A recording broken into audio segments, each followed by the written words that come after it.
Yes! Hello, my beautiful friends! What an amazing day it is! And welcome back. I hope that your rest was outstanding. We're jumping on live right now because we got an Epstein situation developing. We got a press conference coming out, and they're just getting ready to start talking. This morning, they had a bunch of other people speaking, lawyers and other victims.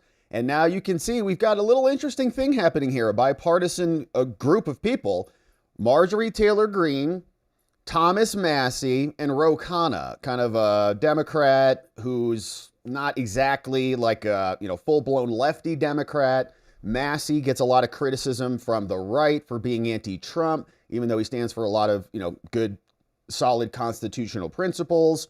And then, of course, Marjorie Taylor Greene, who I feel like has been somebody who has been part of the Trump group for a while, and she's there too. So now Ro Khanna is here. If we could, just out of respect for particularly the survivors who are going to speak, if we could have some silence. Moment of silence. And if folks could just please calm down. People can speak when members of Congress are speaking. I just want to make sure that the victims and survivors are going to be heard today. I want to begin by thanking Brittany Henderson and Brad Edwards for their tireless work in the pursuit of justice. And I want to thank Sarah Drury on my team for working with them. Above all, I want to thank the survivors who are here today, whose courage and strength have brought us to this moment. I want to thank my co-lead, Congressman Thomas Massie, and Congresswoman Marjorie Taylor Greene, for standing with survivors here today. Today, as you can see, we're united in restoring trust in government. We're here not as partisans, we're here as patriots.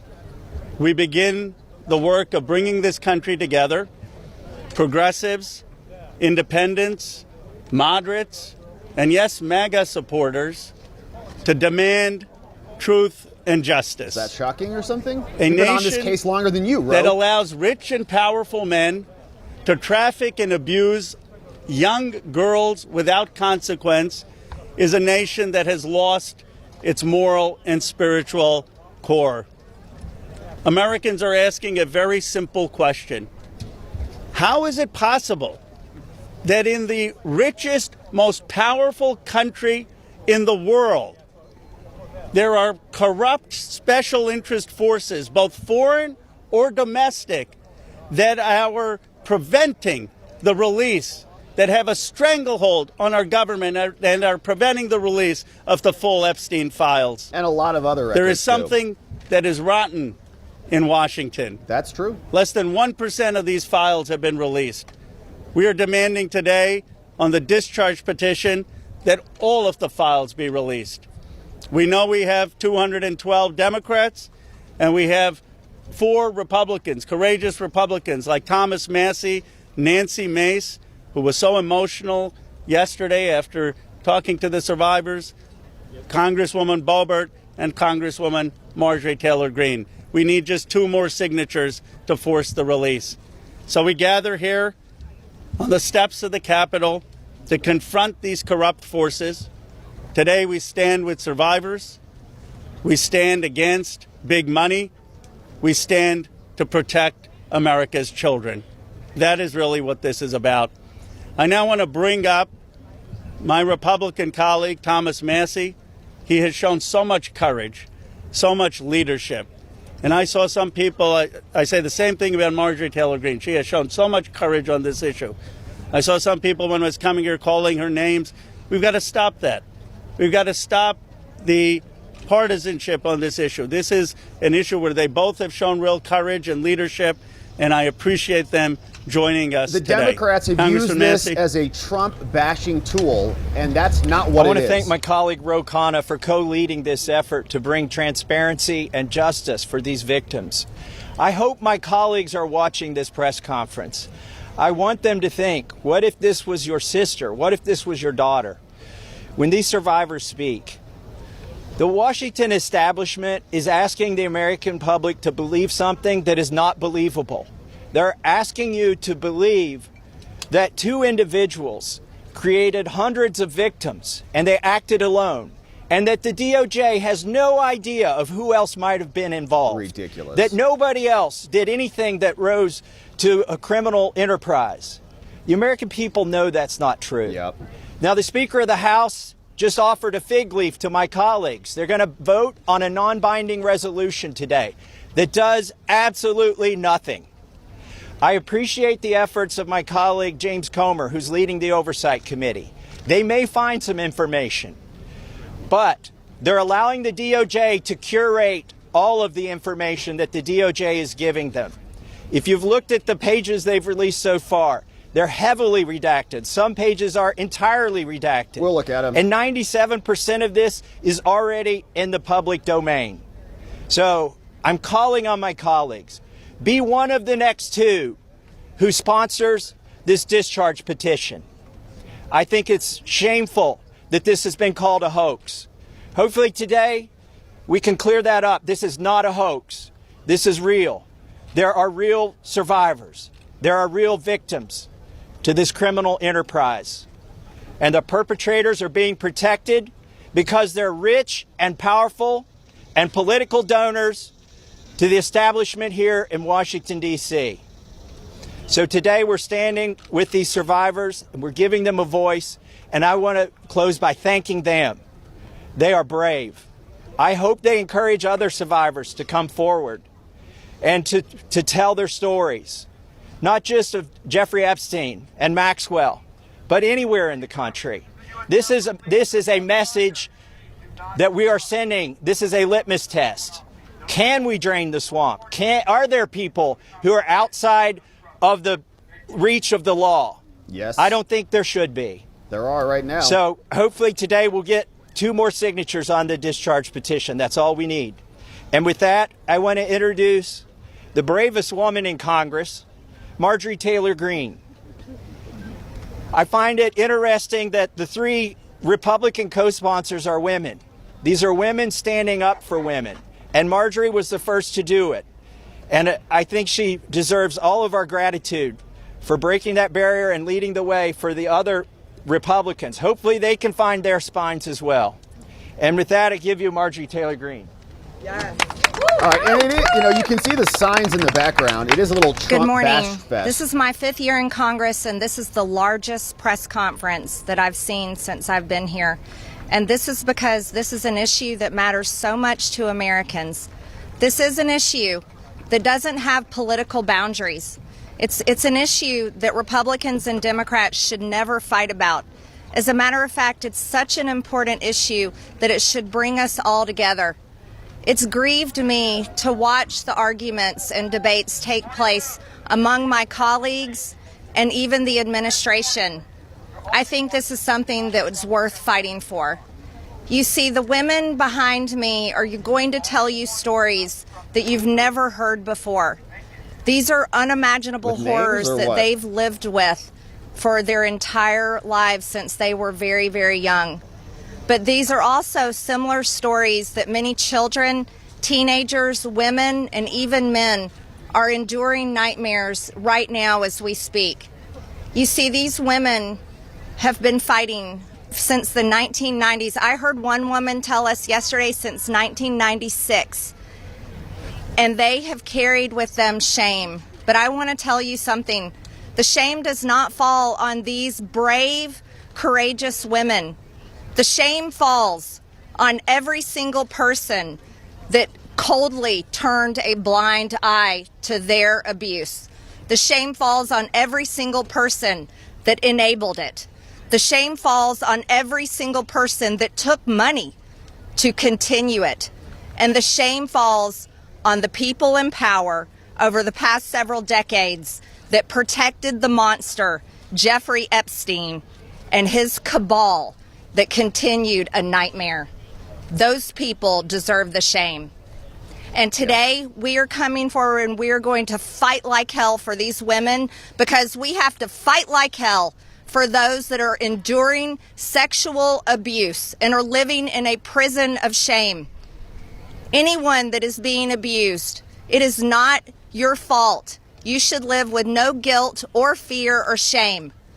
All of the fault belongs to the evil people that do these things to the innocent.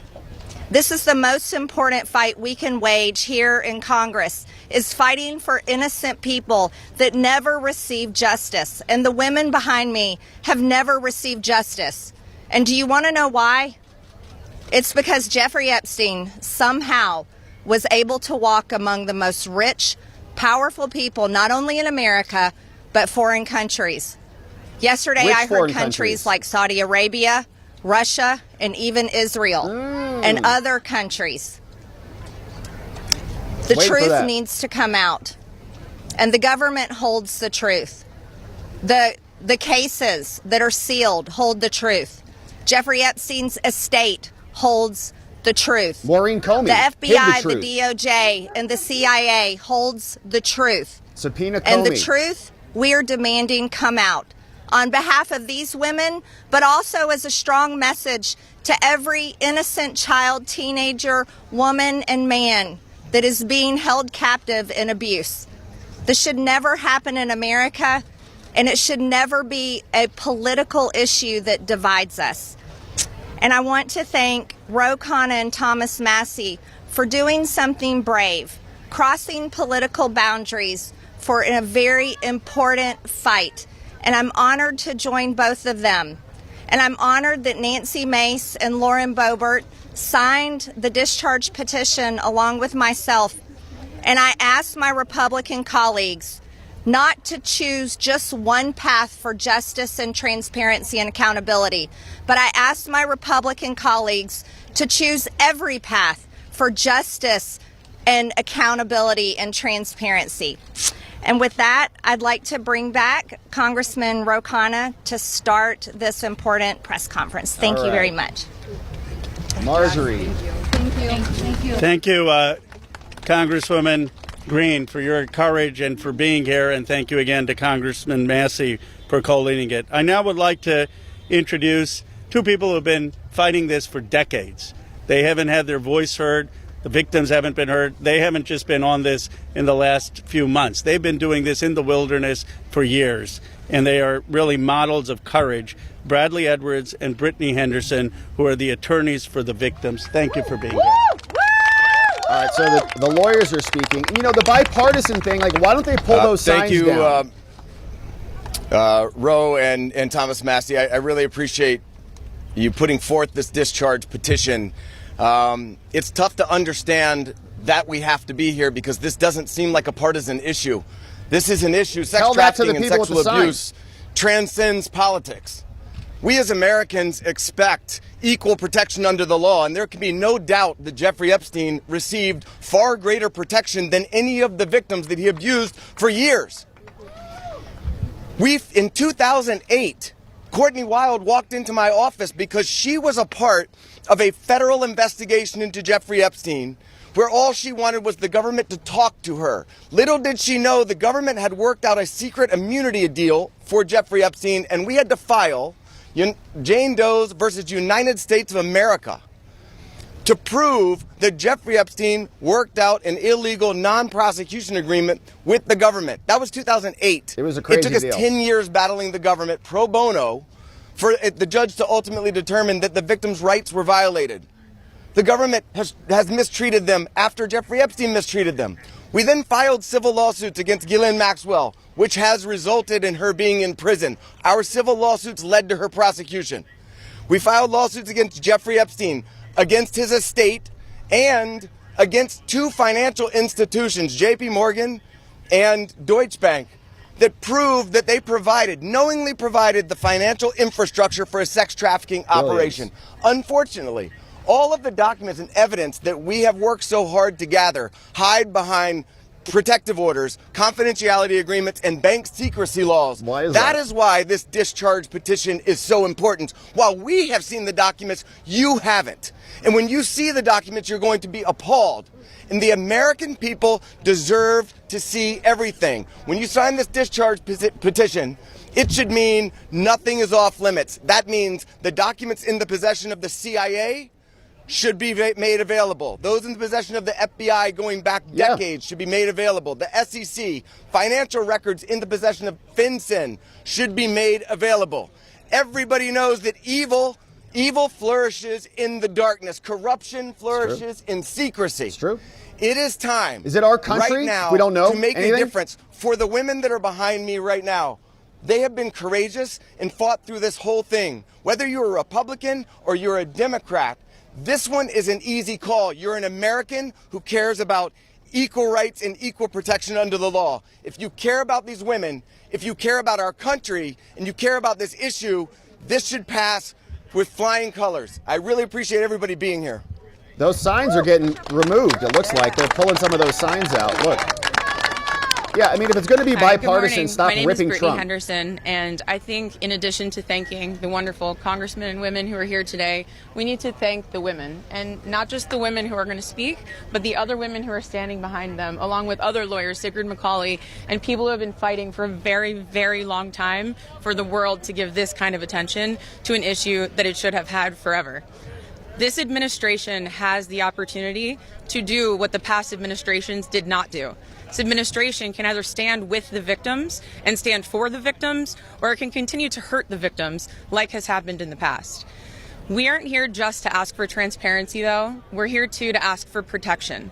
The women here represent hundreds of other women who we have spoken to, many of whom were trafficked from other countries, from Eastern European countries where women don't have the rights that we have here. Women don't have the protections that we have here.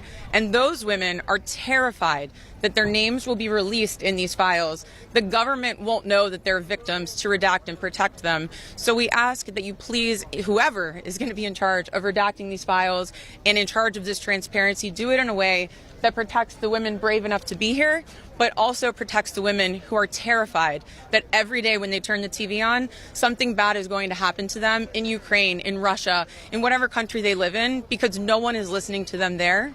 So thank you for being here. Thank you for listening. And please protect these women while we seek transparency. All right. So they moved those signs out.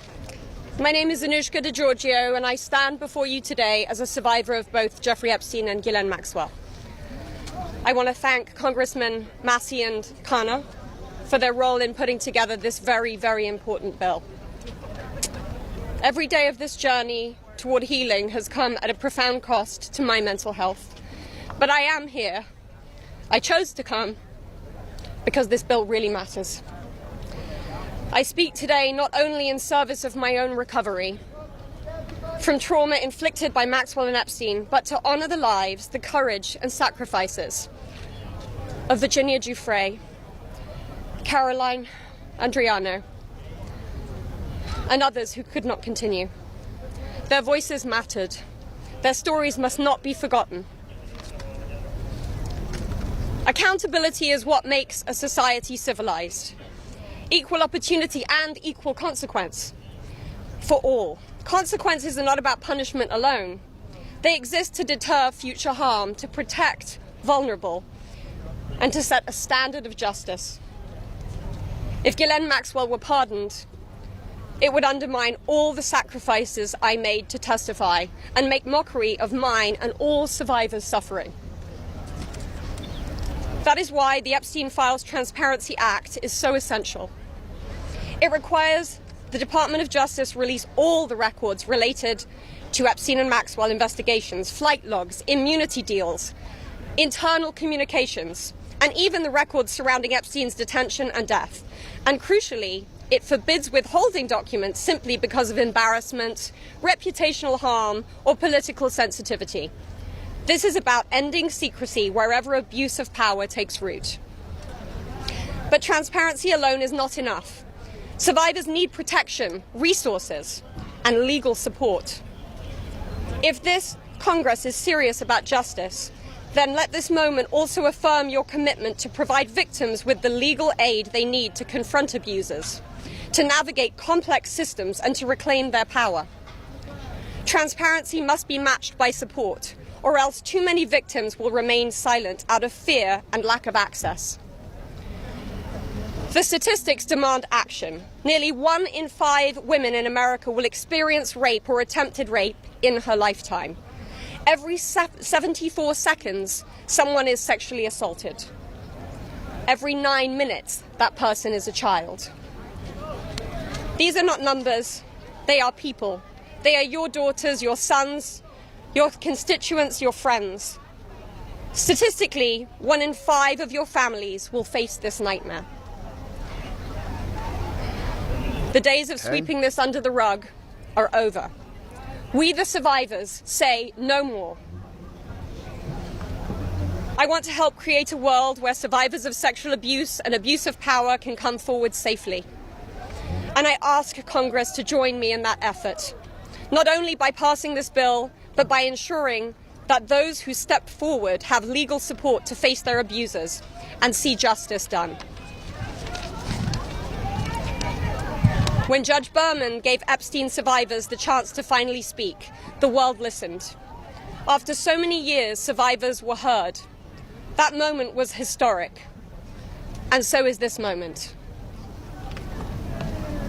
For me, the turning point was when I had my daughter, and on the day she was born, I knew I had a responsibility to protect her and to protect all children. I have to use my voice, the voice that had been silenced by fear and shame for so many years. Make no mistake, my polished exterior is a shield hiding a wound that still bleeds. But through this wound, I have found purpose. To be part of lasting change in how we confront exploitation and abuse. And to be clear, the only motive for opposing this bill would be to conceal wrongdoing. You have a choice. Of who, though? Stand with the truth, or with the lies that have protected predators for decades. I am no longer weak. I am no longer powerless. And I'm no longer alone. And with your vote, neither will the next generation be. President Trump, you have so much influence and power in this situation. Please use that influence and power to help us, because we need it now and this country needs it now. Thank you. All right, I don't know if she's involved in gag orders or if she can't speak, but I really don't know why that would matter all that much. Because Hello. Just say it. Just say the names.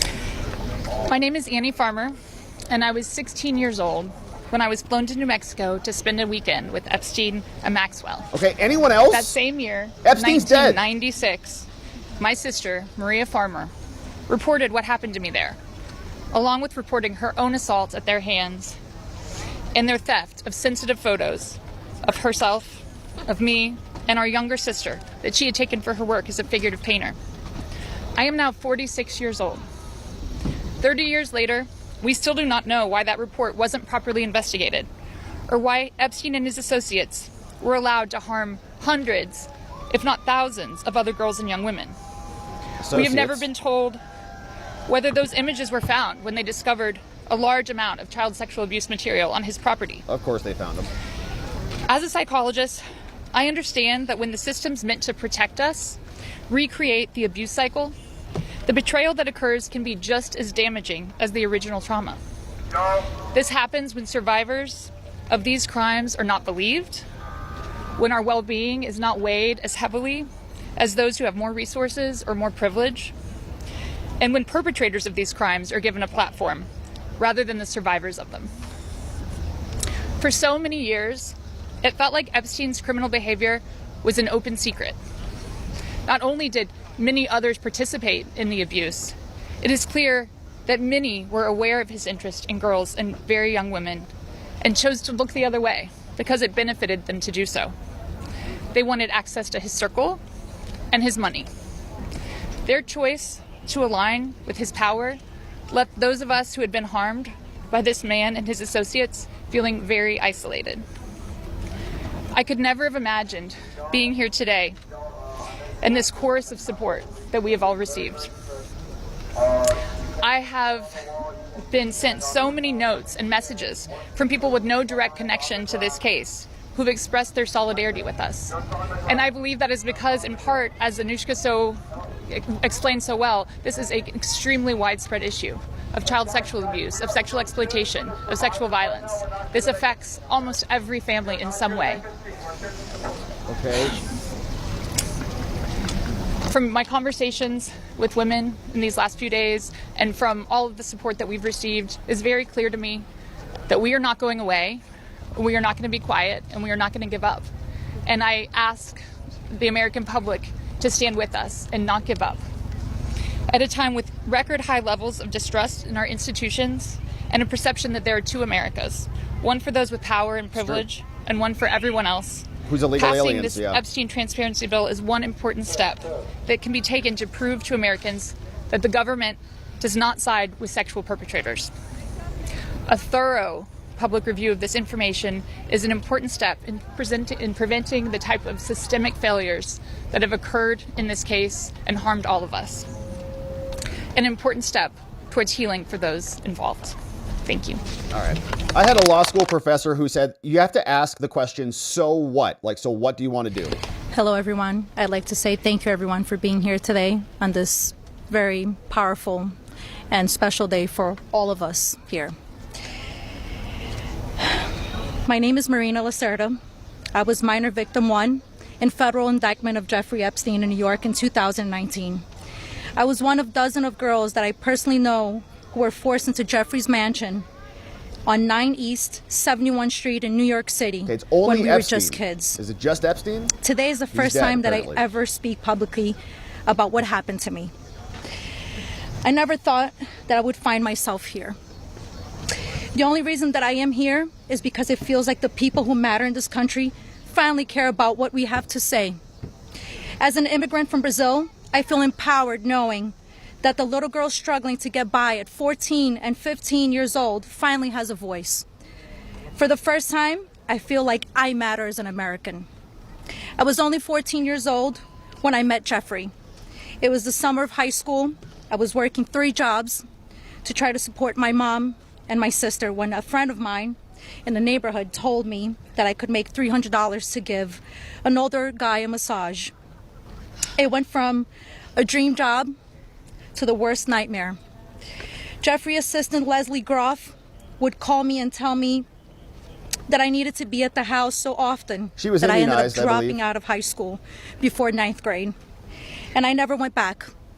From 14 to 17 years old, I went and worked for Jeffrey instead of receiving an education. Every day I hoped that he would offer me a real job as one of his assistants or something important. I would finally have made it big, as, like we say, the American dream. That day never came. I had no way out. I was, until he finally told me that I was too old. C-SPAN! No! All right. Oh, no! C-SPAN! All right, so it just crapped out on us. We got a backup. Let me grab it real quick. We're over on YouTube. What did C-SPAN do for us? Here, this is live now. We're back. All right, so sorry about that. Here we go. Oh, more about my abuse than I do. The worst part is that the government is still in possession right now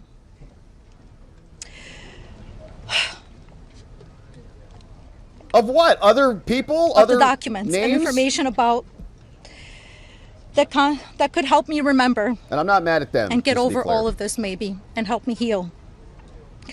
They have documents with my name on them that were confiscated from Jeffrey Epstein's house and could help me put the pieces of my own life back together.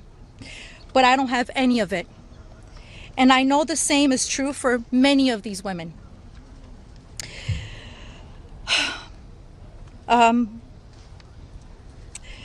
We are here to support this bill today, not only for transparency, but for the American people. But if the government is going to release these documents to the public, describing the crimes committed by Jeffrey Epstein and others, the least that they can do is give me my documents that they have about me. The other survivors deserve the same respect from our government.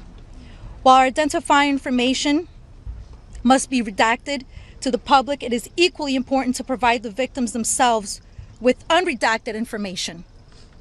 I will never forget when the FBI agent showed up in my door in 2008. Jeffrey Epstein hired a lawyer to represent me, or more like to represent him, I'd like to say. I couldn't ask any questions, and I had no idea what was going on. I was terrified. Until today, I think most of us are still terrified. I thought somebody was going to kill me. I thought something was going to happen to my sister or my mother. It went further out to even maybe thinking something would happen in Brazil with my family. And then one day, the lawyer said that everything was just going to go away. Like nothing happened. I didn't need to testify. When I asked him why, he gave no explanation. That was it. So why? The deal was done. Why was I never called to testify then? We could have saved so many women. We could have saved so many lives from being abused. Why did he get away with it in 2008? Intelligence. Why was he able to go on in the abuse with hundreds of girls after the Florida investigation? Intelligence. Why didn't they let me testify to help stop him? Intelligence. Our government could have saved so many women, but Jeffrey Epstein was too important and those women didn't matter. Why? Intelligence. Well, we matter now. We are here today and we are speaking, and we are not going to stop speaking. Today, I stand here with the women who have really helped me to find the strength to come out and come forward to share my story for the very first time. Together, we are stronger than ever. While she may not be with us, Virginia Roberts, we will continue to use our voices to strengthen yours always. Thank you. Okay, so the so what comment, it's what can we do with any of this information? Is there anything new in here? Or is it all about Epstein and Hi, Maxwell? my name's Courtney Wild. Those are closed. I just wanted to take a second and just have a moment of silence for all the women survivors that aren't here with us today, that passed away due to anxiety, depression, trying to keep up with this case. A moment of silence, please.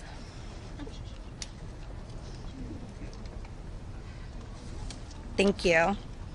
My name is Courtney Wild. I was only 14 years old when I was introduced to Jeffrey Epstein by a 13-year-old friend of mine. The details of the abuse that he inflicted on me for years is not important today.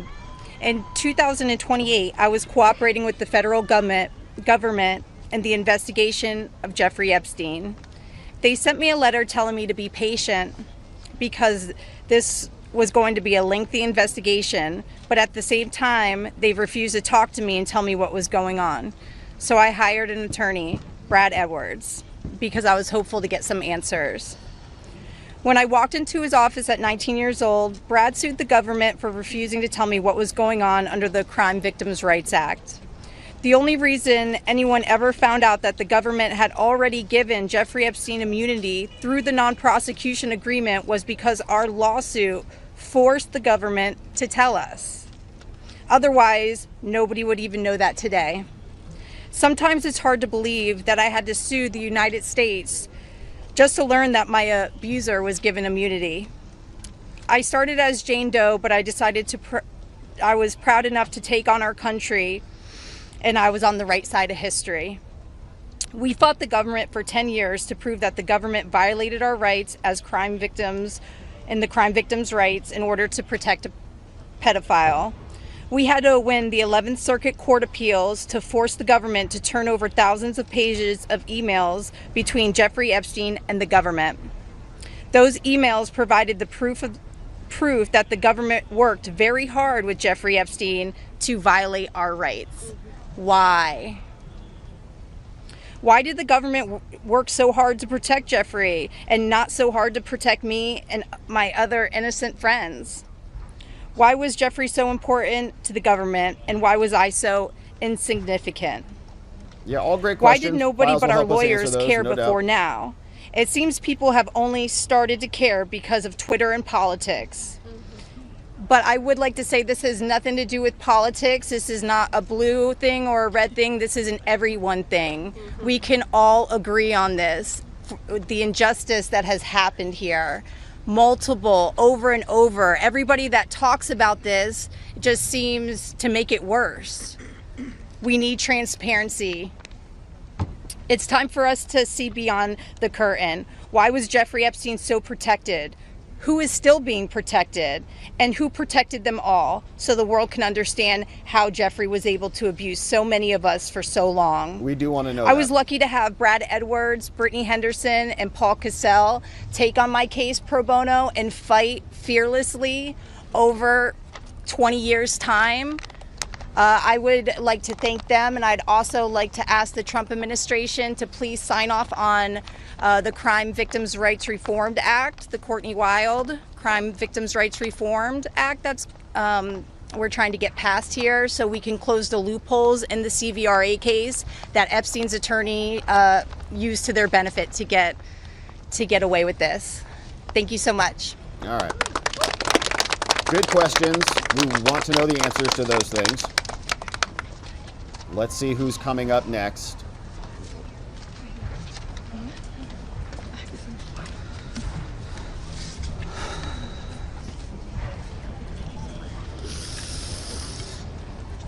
Good morning. First and foremost, we want to extend our deepest gratitude to Brad and Brittany Edwards, Congressman Massey and Kana, and above all, the brave survivors who have entrusted us with the privilege of speaking today on behalf of Virginia. Robert Giuffre, as her family. We are here today because we support H.Res.581, the Epstein Files Transparency Act, in its entirety. But as much as this bill is about shining a light on truth, it's not just about the bill. This is about justice. This is about survivors.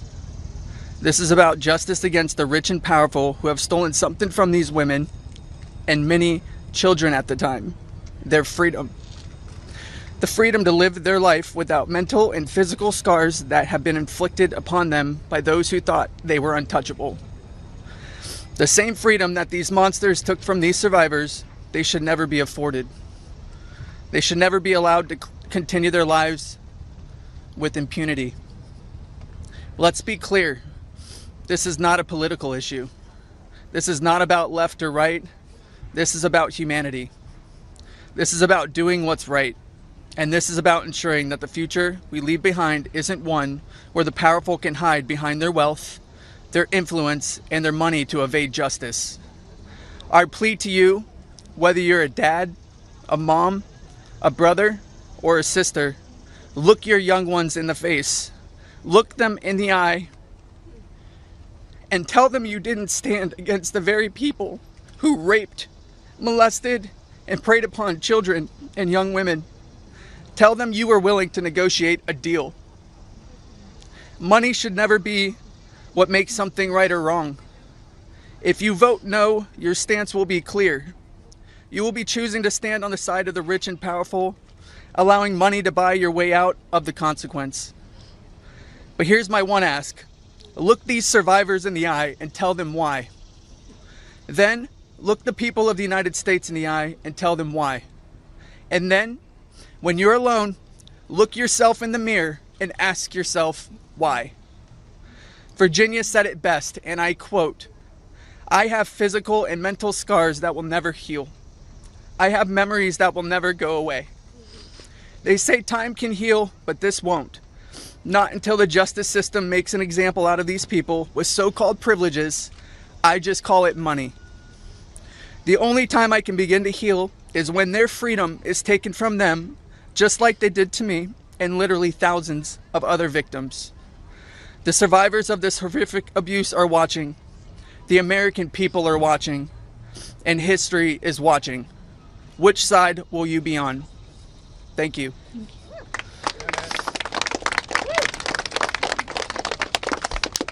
Okay, so are the powerful people that they're talking about Jeffrey Epstein and Ghislaine Maxwell? Because if so, Hello. then a lot of this has been resolved. My name is Jenna Jones, and I was only 14 years old when my friend brought me over to Jeffrey Epstein's Epstein, house in got Palm it. Beach in Yeah. 2003. I had a terrible home life, but I was such an innocent kid then. I always did my best in school. It's sick, and I man, had it's such sick. a positive outlook on 14, life. sick. Until that day that I met Jeffrey, I have never been more scared in my life than I was that first time that he hurt me. I remember crying the entire way home, thinking about how I couldn't ever tell anyone about what actually happened in that house. This guy was so rich and had so many pictures with so many famous people, and no one would have ever believed me if I told them. I want to thank Congressman Rowe and Congressman Thomas Massey for having me here today. It was really hard for me to find my voice and to become strong enough to speak about my abuse. I didn't come forward until 2019, and even then it was like I was afraid of a ghost.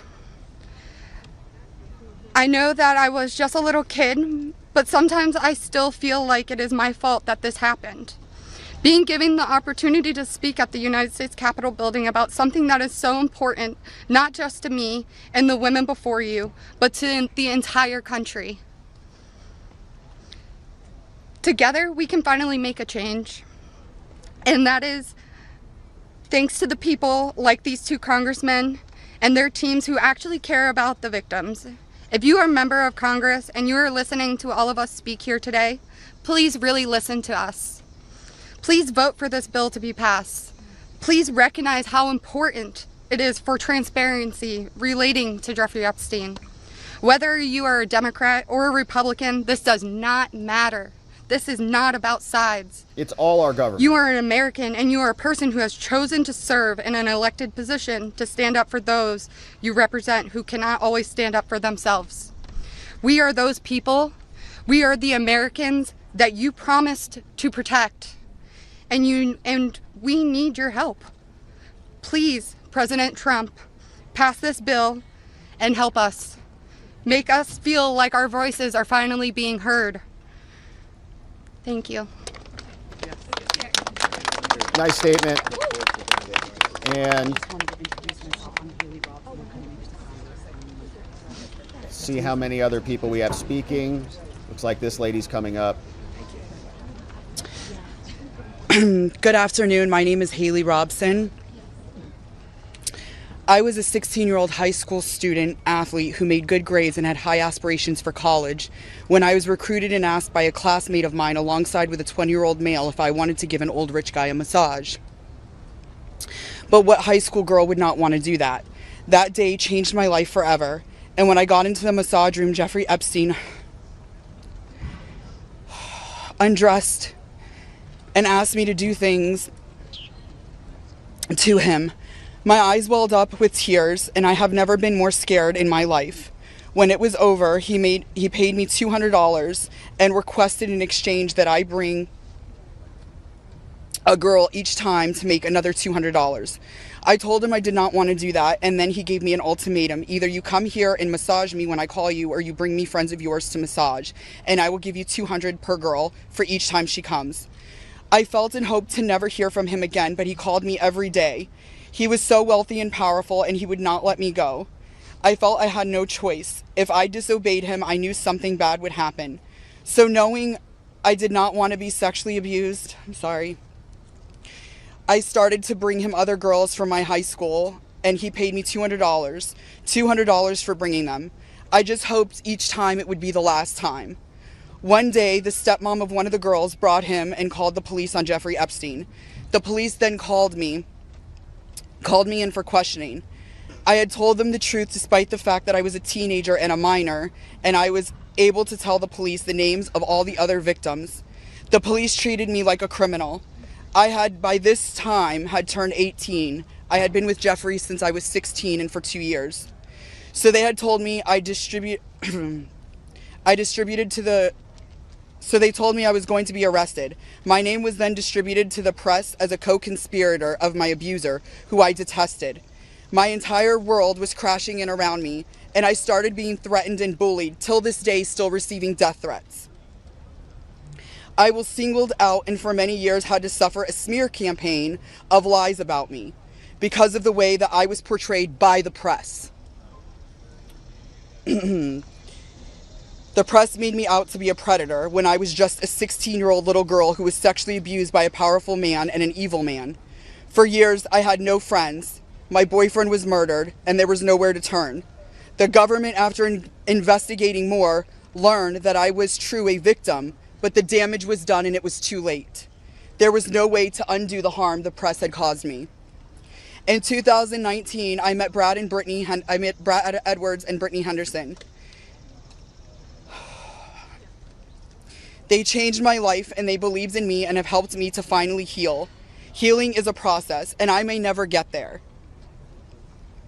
But the passage of this bill requiring the government to produce all the evidence that it has gathered on Jeffrey Epstein and Ghislaine Maxwell is a huge component of healing for me and for the many other women who have suffered for so long. For many reasons. First, we and the rest of the world need answers. Why was he so protected? And why didn't anyone ever care to stop him? It doesn't take a brain surgeon to know that if he is spending thousands of dollars a day paying high school girls he abuses and had a lot of access to cash.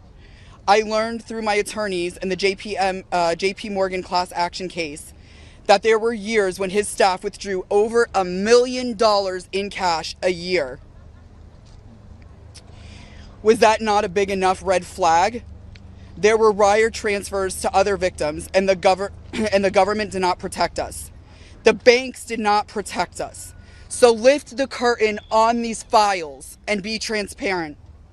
Is that why they didn't charge anyone else? Because they were Every single time a underage? new conspiracy gets circulated in the media, whether he is still alive, what powerful person had him murdered, who was on the Epstein client list, and there are names going around on TikTok and Instagram. We, the survivors, are suffering severely. We take our kids to school and everyone is talking about it. We can't read the news or do anything without hearing crazy stories that are only able to live on because the government continues to hide the evidence and the truth. So people just make up stories. Those stories hurt. They hurt real people who have already been hurt. And we have lost so many Epstein victims to suicide, and maintaining the real truth in secrecy only allows for conspiracy theorists to tell lies that drives up our anxiety and fears and will continue to lead to more pain, more suffering, and honestly, more deaths of innocent victims. It's time you do is right by us.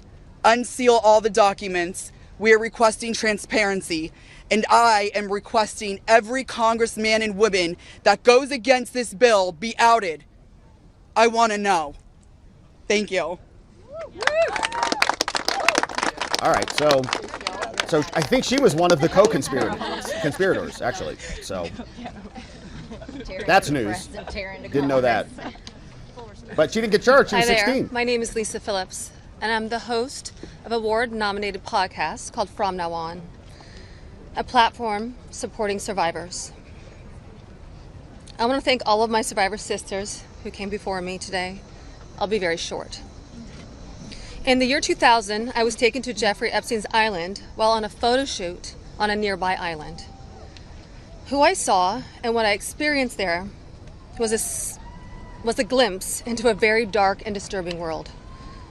For years after, I tried to avoid Jeffrey, but he had introduced me to Katie Ford, the owner of the Ford Modeling Agency.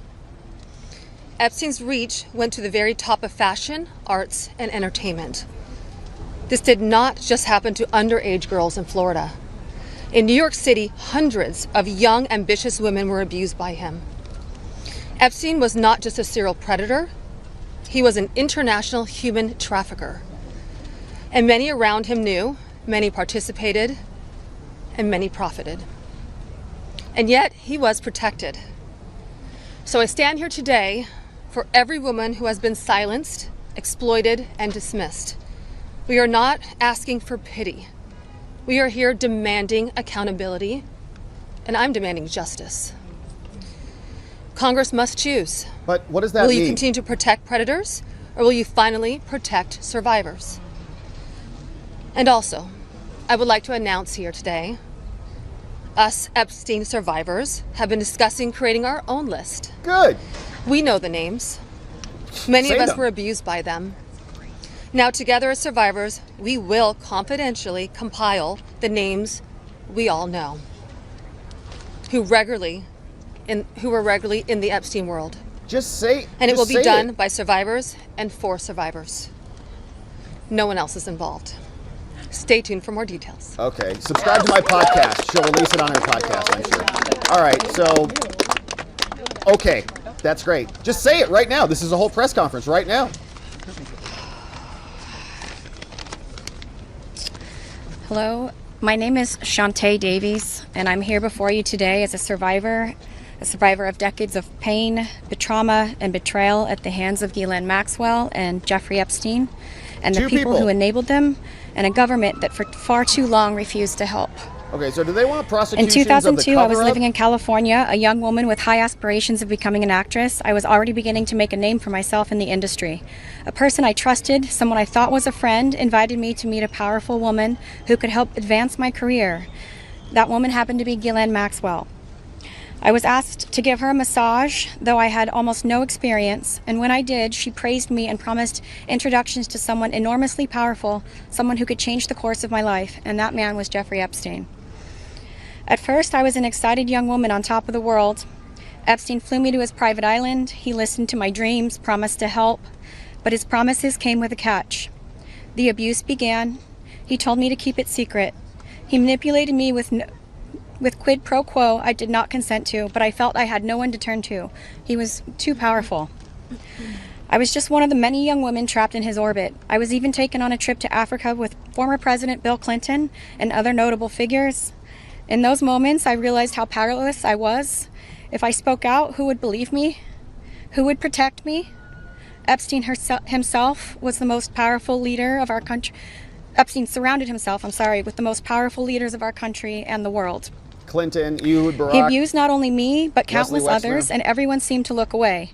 The truth is, Epstein had a free pass. He bragged about his powerful friends, including our current president, Donald Trump. It was his biggest brag, actually.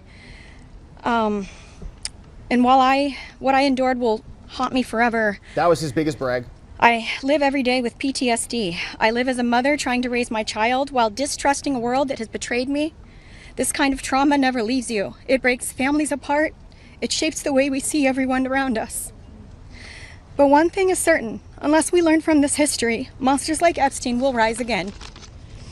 There are files, government files, that hold the truth about Epstein, who he knew, who owed him, who protected him, and why he was allowed to operate for so long without consequence. Why was Maxwell the only one held accountable when so many others played a role? Who? Why does How? the government hide this information from the public? You've provided The no secrecy new is not evidence protection, for us. it's complicity. And as long as the truth is buried, justice will remain out of reach. So That is tell why us. this bill matters. Passing it will, bless you, ensure that the suffering of survivors is not in vain. Passing it will bring accountability, transparency, and prevention. It will help protect the next generation of predators who seek to place themselves above the law through wealth, influence, and connections. This is not just my story. It is about every survivor who carries invisible scars. It's about the weight we live with daily. It is about the families broken and the futures stolen. So I ask you, President Trump and members of Congress, why do we continue to cover up sexual abuse and assault? Who are we covering for? Let the public know the truth. We cannot heal without justice. We cannot protect the future if we refuse to confront the past. Thank you. This is just like a bunch of platitudes, and I can understand and empathize with Just them. give a round of applause for all the courage. We do. We and strength that empathize with them. We provide. appreciate them. Thank you for speaking up. We appreciate that. Thank you. We now will Genuinely. take a few questions. You can always get Congressman Massey, me, or Congresswoman Green in the hallways and other places if you have questions. Yeah, why for are the us, that's Democrats fine. suddenly so But I interested wanted in to see Epstein when first you if had have the questions White House for the last 4 years? The lawyers and the How come? survivors, and Brad will facilitate any of the questions to the survivors. Yes. Yeah, this question would be for the survivors, Mr. Edwards. The president has said that this Epstein issue is a hoax, is the words that he used. Can we get your reactions to what you think when you hear him say Of course, come out and bash Trump. Yeah. I'll answer that. Mr. President Donald J. Trump, I am a registered Republican, not that that matters because this is not political. However, I cordially invite you to the Capitol to meet me in person so you can understand this is not a hoax. We are real human beings. This is real trauma. What does it feel like emotionally to hear that? It's being gutted from the inside out. Not that I would know what that feels like, but I imagine it's the anxiety buildup with the depression and the survival mode, and then your nervous system goes limp and ironically is shot. Yeah. And it feels like you just want to explode inside because nobody, again, is understanding that this is a real situation. These women are real. We're here in person. To say that it's a hoax is just not. Please humanize us. The Democrats are turning it into a hoax. Okay, so blame them. Every person in America and around the world to humanize us, to see us for who we are, and to hear us for what we have to say. There is no hoax. The abuse was real. Now, what goes on behind closed doors, I can't speak for that. What happens around the world politically, I cannot speak for that. But I am here with all of these women, including our attorneys, and I would be more than happy to meet with him, and I will meet him halfway. Ms. Edwards, Great. any of the victims could respond to the news from recently about Ghislaine Maxwell being transferred to a lower security prison in the aftermath of speaking to Todd Blank. You want that one? There you go. About her transfer to Oh, yeah. Sure. I'm happy to speak to that. We were horrified to learn that she had been transferred to a prison camp. She is someone who was found guilty by a jury of sex trafficking. She not only, we often hear that she procured women for Jeffrey, which I think is a very sort of polite and minimizing term. She also participated in the abuse. She was a major architect of the scheme. And the fact that she has painted herself as a victim, I think is disgusting. And it was horrifying, I think, to us that we were not told about her prison transfer. We found out about it in the news. Just 1 minute, I think Anushka maybe has been. So, Anushka DiGiorgio, I testified alongside Annie at the trial of Ghislaine Maxwell. We covered the whole trial. I was horrified when I found out not only had Ghislaine Maxwell been transferred to what's called a low security. It's really is like a holiday camp, and then afterwards I got a notification from the Department of Justice telling me that this was going to happen when it had already happened. This woman abused children.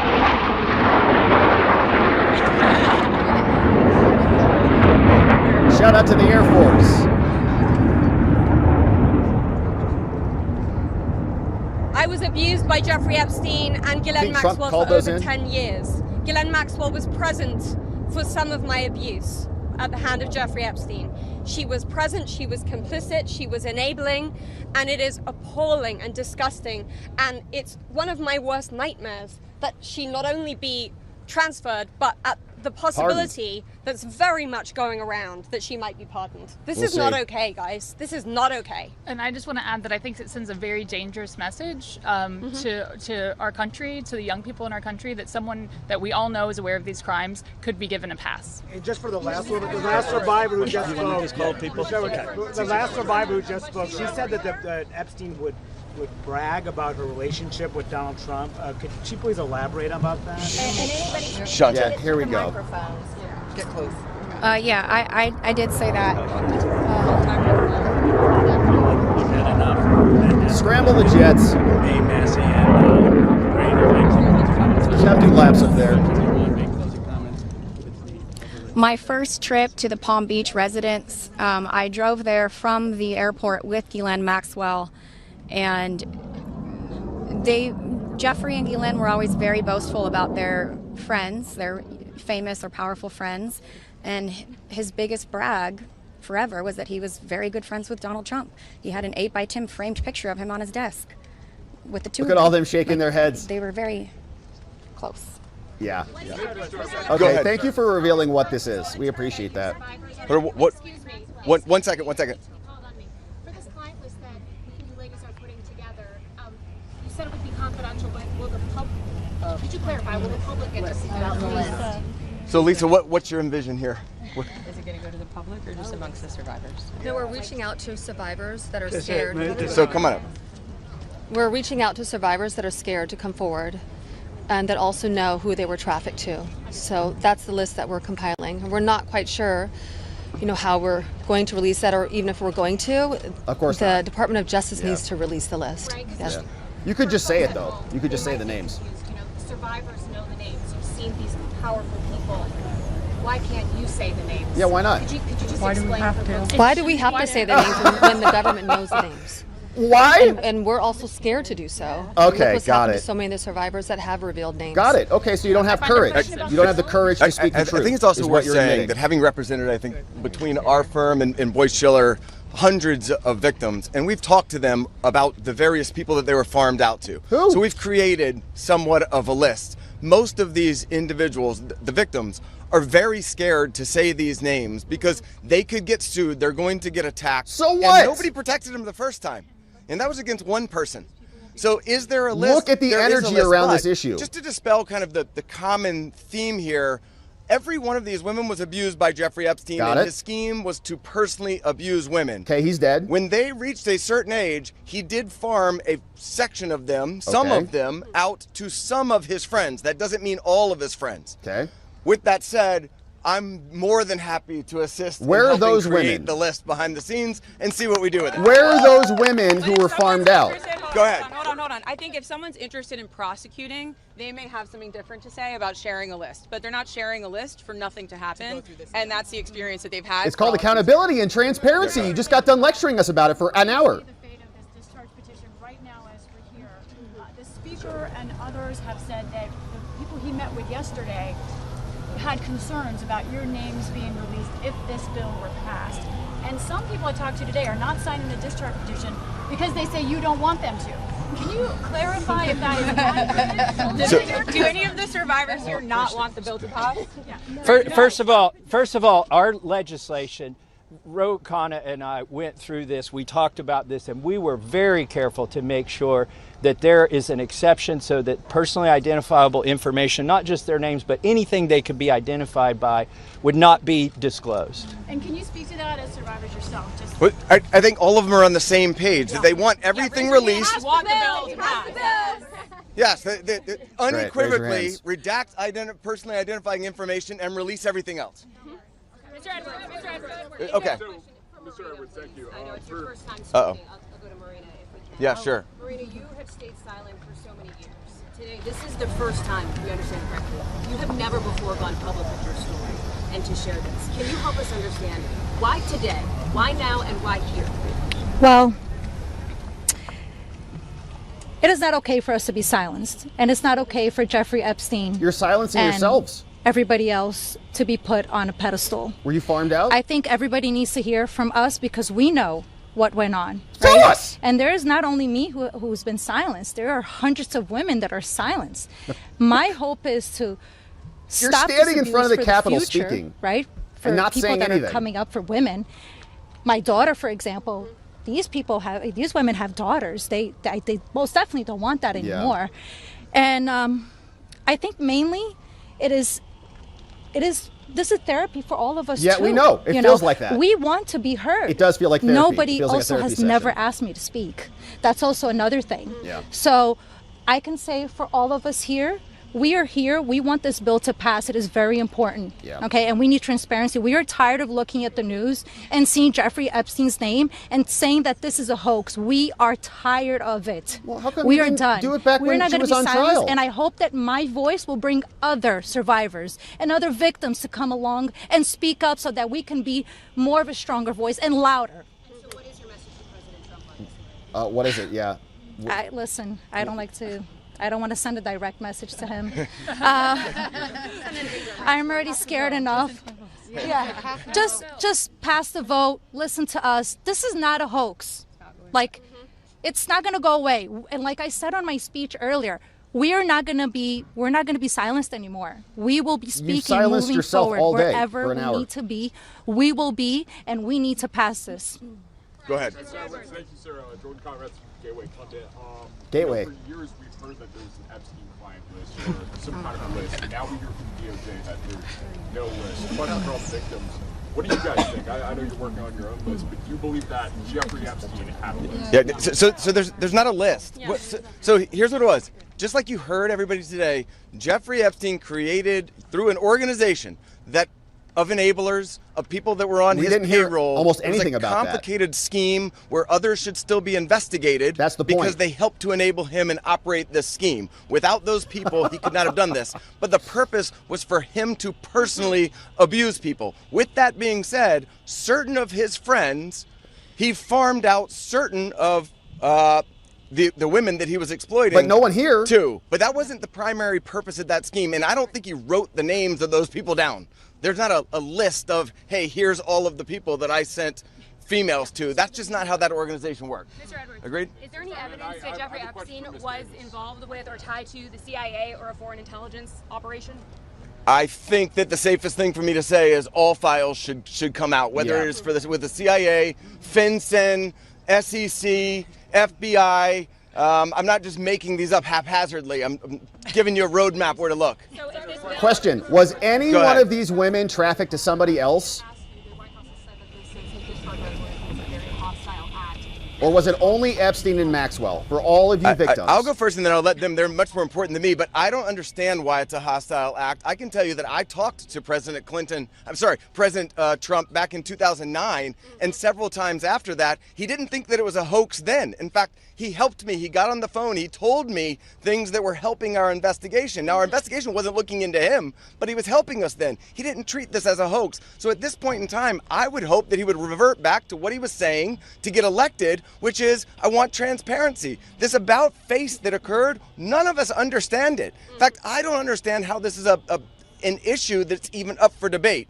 How do you not stand behind these women? Because you've after provided heard no their additional stories evidence. and know that That's why. hundreds of them were abused, and it was only because files are being kept in secrecy. The world should know who he is, who protected him, and the other people that are out there to be investigated need to be investigated. Go ahead. Are there any people who are currently serving in government who are named, who you know of, are in these files, who you had relations with, anything of that sort, who Jeffrey Epstein connected you with? Are you willing to say yes or no? I don't think I can answer that. Was that my question? I couldn't hear it exactly. Sorry.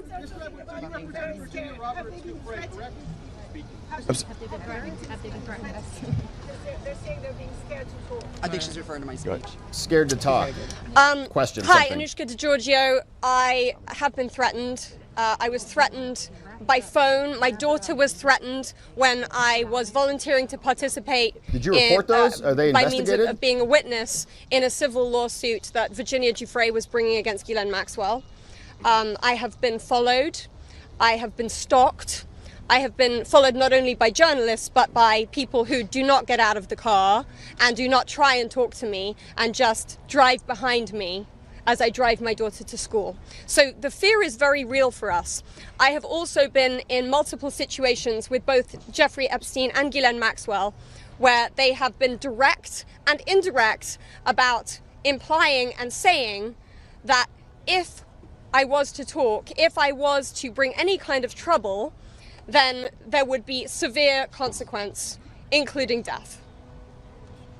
Got it.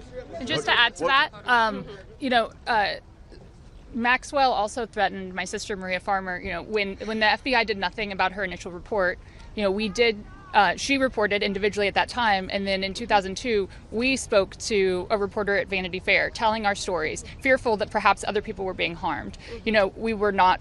We believed that was going to make a difference. We believed that would be put in print, and that story was crushed. And it was because of their power.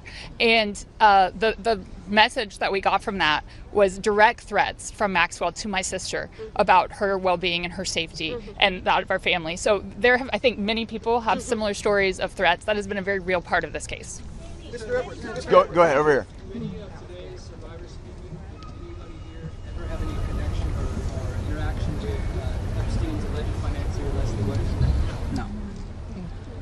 Any interactions with financial people? No.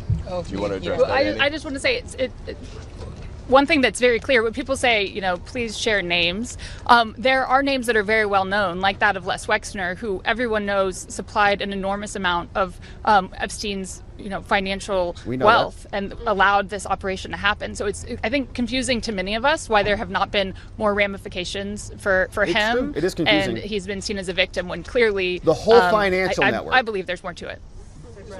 Yeah, the whole financial network is untouched. Virginia Roberts was played for many years. She eventually had to recant the allegations that she made against Alan Dershowitz. She alleged that We're not talking. All right, next question. We don't like that question. Who's next? Why is it that she should be? Yeah, no, we're not answering your question. We don't want that one. Anybody No, else? don't like it. Go ahead. How did the victims feel about the interview that was given to Ghislaine Maxwell? There's a woman trying to say something. That's better. Okay, ma'am, I think that you had a question.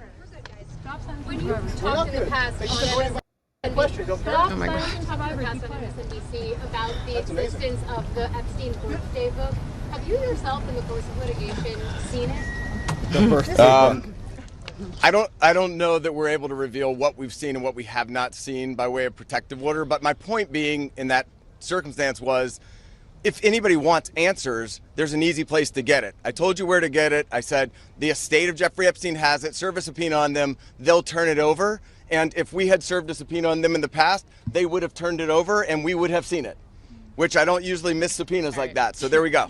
Mr. Edwards, can you elaborate Go ahead. on the... Just say one thing on that. To your question about the allegations, there's a simple answer. Release the files. Let the American public decide. Instead of harassing, I gave you your say. Look. You're hired by Dershowitz.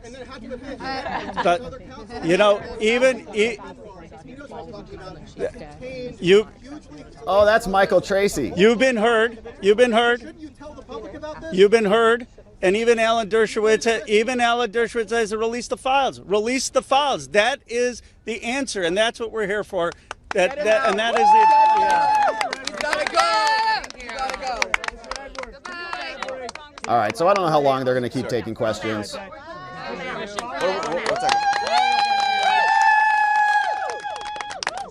Yeah. You said that Donald Trump gave you help in 2009. Can you elaborate on your interactions with Donald Trump back in 2009? And for any of the victims, they didn't ever see the president, well then not president yet, but they didn't ever see Trump with Epstein in any way.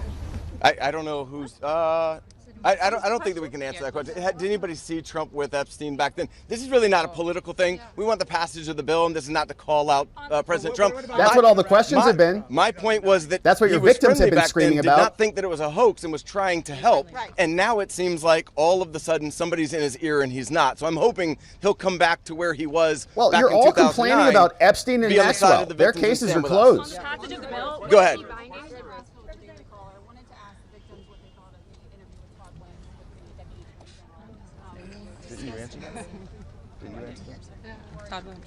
Do you want to answer it? Teresa will step up. Teresa J. Home. Happy to speak on that because what I will say is she got this airtime and platform. Her voice was elevated way before our voices were elevated here today. And that same calm, manipulative voice that she had so polite there that day with Todd Blanche was the same polite, coercive, manipulative voice that I heard as she was grooming me to then send me off to the home of Jeffrey Epstein where he would assault me. So that's what she was doing for hours, speaking with me, building relationship with me, building trust with me, allowing me to believe that I was going to get this job, a dream job that I had been recruited from my college, flown across the country from Los Angeles to New York City to interview, so I thought. So her voice that day was the same voice that sent me off to a monster. So nothing can be believed from what she says because she's been charged with perjury.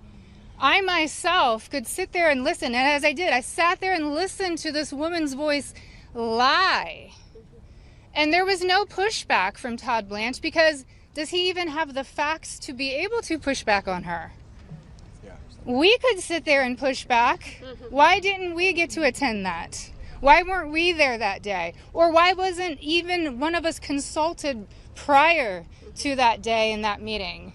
And why on earth has she been moved from Florida to her, it basically is prison spa. I mean, you know, we saw let's them be doing real. their exercises. None of us were consulted. I found out just like everyone here found out through the media, through all of you. We found out about Ghislaine's transfer. So we were all, I'm very angry to sit there and listen. The feelings that come up listening to this woman's voice is repulsive. Yes, I would say it's triggering. We all work very hard on healing, and it still gets to us after 2 decades. It's a very long answer, but that it's repulsive to sit there and listen to her voice in her interview. Can we take two more questions? One over here. Directly led to $100 million payment from J.P. Morgan to the Virgin Islands.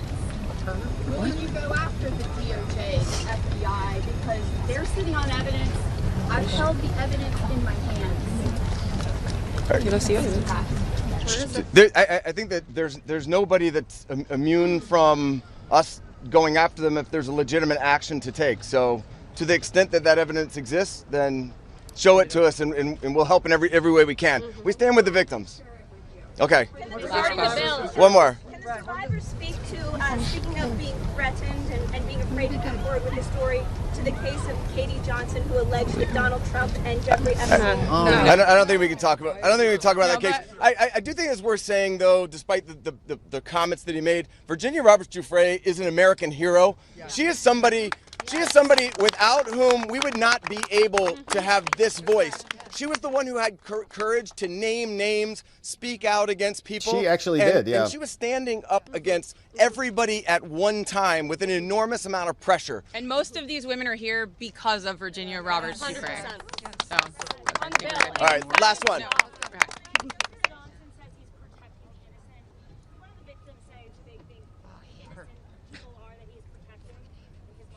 Clearly not us.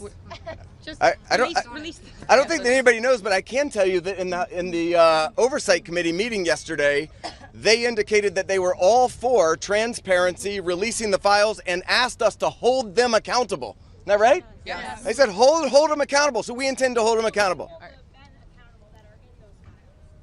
That's up to them. We're going to show them where to go with it, and as long as they're doing their job, they should. I'm going to turn it back over to Ro Khanna. Thank you. Let me just say this. Let me say this. I think the people back who are testifying here today or speaking out today, they are American heroes. Let's give them another round of applause. We appreciate their testimony. And you say, today. look, Thomas, Marjorie, and I, we're huge believers in the First Amendment, and we believe in free speech, and we take abuse all the time. But you see, you see why it's so hard to do what they have done, because they come forward and you subject yourself to national scrutiny and national questioning. And I just want to say from the bottom of my heart how appreciative I am and how proud I am of what you've done today. You made a big difference. Before I bring on Marjorie and then Thomas will have the last word, I want to summarize 3 basic things that I heard from the survivors.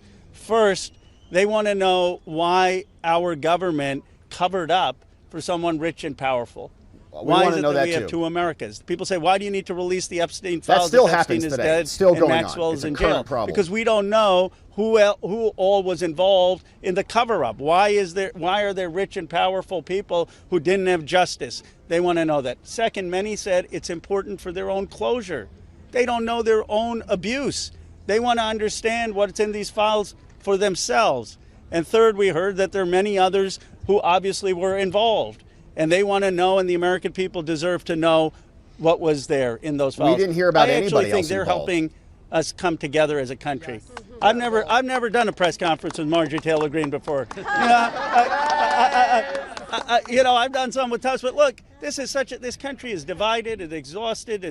This is one thing one thing that we can come together on. And I was very clear with Thomas. This is not against President Trump. I would like nothing more than a Truth Social post for him after this press conference saying, just release the files. Be with Massey Kana. This is about something much deeper. It is about bringing this country together to stand for America's kids, to restore trust, and to move this country forward. So thank you to the survivors for helping us do that. Now I want to introduce Marjorie Taylor Greene. Thank you. Thank you. For everyone watching at home, I think it's important to put yourself in these women's shoes. Okay, let's try it. As you're questioning, why can't they just name the names? What you don't realize is they just told their stories of being raped and being abused, being victimized, being manipulated, but they named Epstein being and coerced, Maxwell. and basically held in a prison of captivity of sexual abuse while they were young teenagers and extremely young, vulnerable women. We know, but and they named two in names. Jeffrey Epstein's home and the places they went with him, they saw the most powerful people in the world. Why couldn't they name in them? his pictures, and they saw him with those people. Can you imagine how terrifying it would be to name names like that? Probably, yeah. These are very some of the terrifying. richest, most powerful people in the world that could sue these women into poverty and homelessness. They're standing on the Capitol with you, Marjorie. It's a scary thing to name names, but I will tell you, I'm not afraid to name names. Okay, well. And so if they want to give me a list, I will walk in that Capitol on the House floor and I'll say every damn name They won't give her a that list. abused these women. They won't give her a list. I can do that. That's for a them. great solution. And I'd be proud to do it. They won't now, give it to another you. thing, this is not about politics. And this is a boiling point in American history where the American people, just like Roe just said, there's become two Americas. There's the America for the rich and the powerful and the elite, where they never face any struggles or problems and never experience what real America goes through. And then there's forgotten America that faces all the problems and deals with all the issues and never gets justice for being sexually assaulted and raped by a monster. Epstein's in prison and dead, and so is anymore. Ghislaine. People are She's in sick prison, of it. kind of.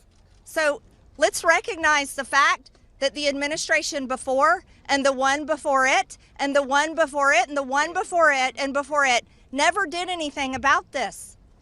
So this isn't one political party or the other. It's a culmination of everyone worked together to silence these women and protect Jeffrey Epstein and his cabal.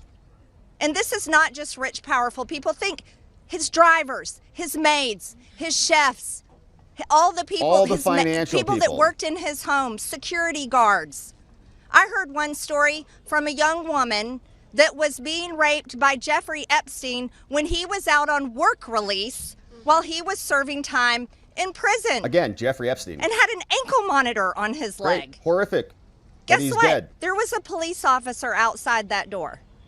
So this list of names is quite a list of names, and it doesn't extend just in the rich, powerful circles. It extends down to the very bottom where people were paid.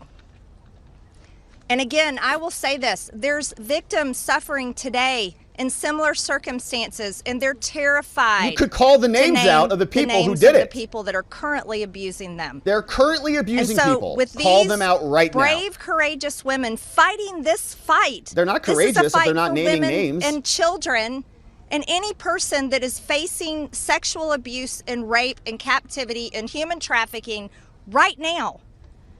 And so here's what I ask you in the press. Don't go for salacious headlines. Go for the truth and defend these women. There was no salacious and headlines help here. those of us in Congress that are crossing our political party lines for doing the right thing and trying to do it together. And thank you, Roe, and thank you, Thomas. And now I recognize Thomas Massey from Kentucky. Okay. It's like drama club today. Well, there's three branches of government, and we're supposed to keep each other accountable. We are. And that's what we're doing here today in the People's House. We're standing in front of the People's House with real people, not a hoax. And they've told their story. We wanted to give them a platform to speak, and they've had it. They stepped up, and they were brave. They said nothing. But I also today hope that they would persuade my colleagues to join this effort. I don't think so. I think this was less But persuasive, I found out actually. something today that happened that I wasn't expecting. They persuaded me to fight even harder. Really? Not me. I'm not going to give up. Okay. And I want to end with this call to action. First, a call to action to my colleagues who, just an hour before this press conference, were prepared. They were given a fig leaf. We'll put a resolution on the floor so that you can say that you voted to protect the survivors. Their resolution doesn't really do anything. And that's the oldest trick in the swamp. When you want to kill the momentum, when you want to kill initiative, you introduce a placebo, a different bill that does nothing, and then try to pull the wool over the eyes of the American people. That's not going to happen this time. We demand real accountability. I encourage my colleagues, please, there's over 200 Republicans who have not signed this discharge petition.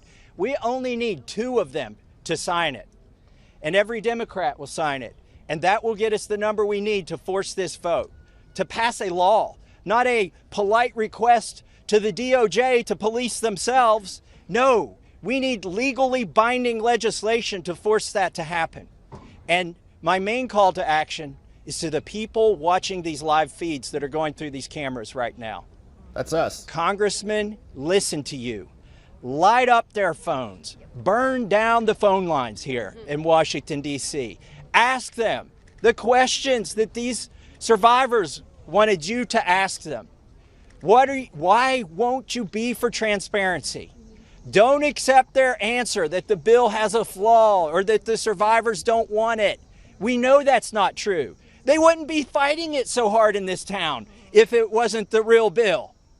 So with that, please call your congressman.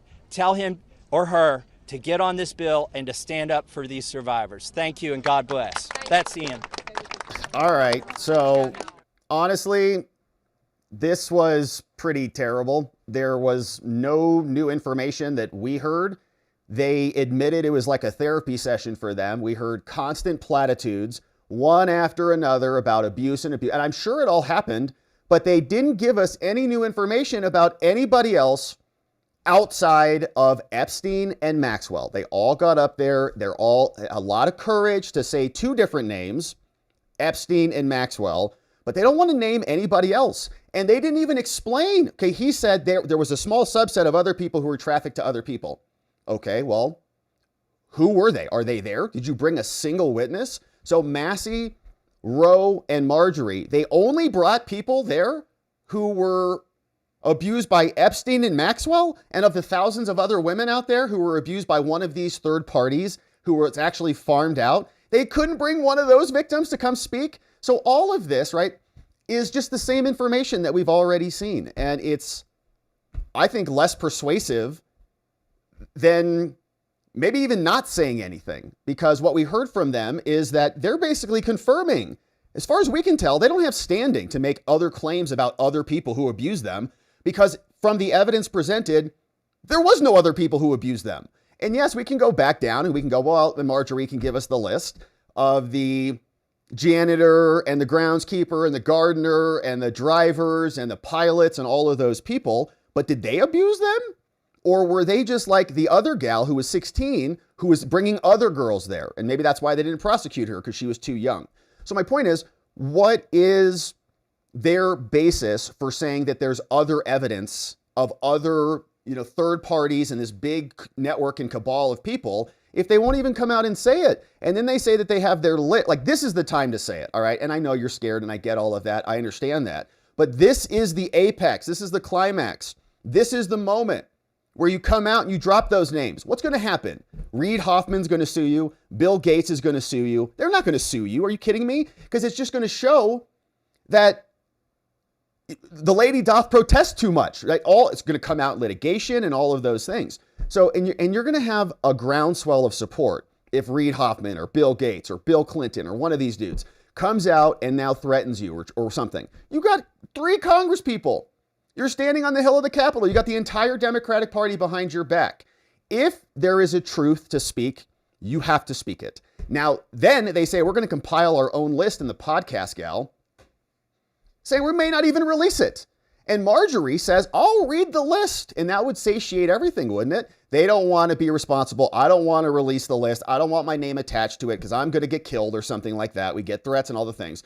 And just give it to Marjorie. She can come out and release it.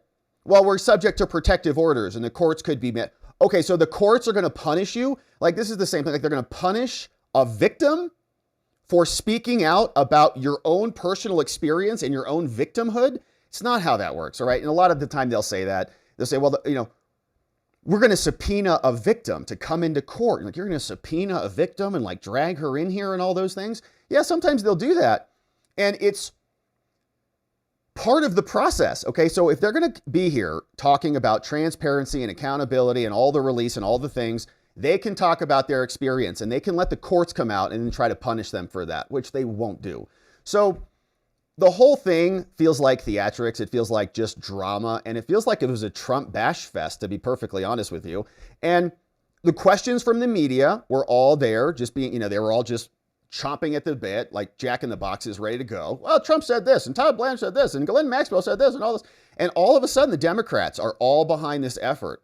And they were silent on this thing for a long time. And a lot of their people were down at Epstein's Island.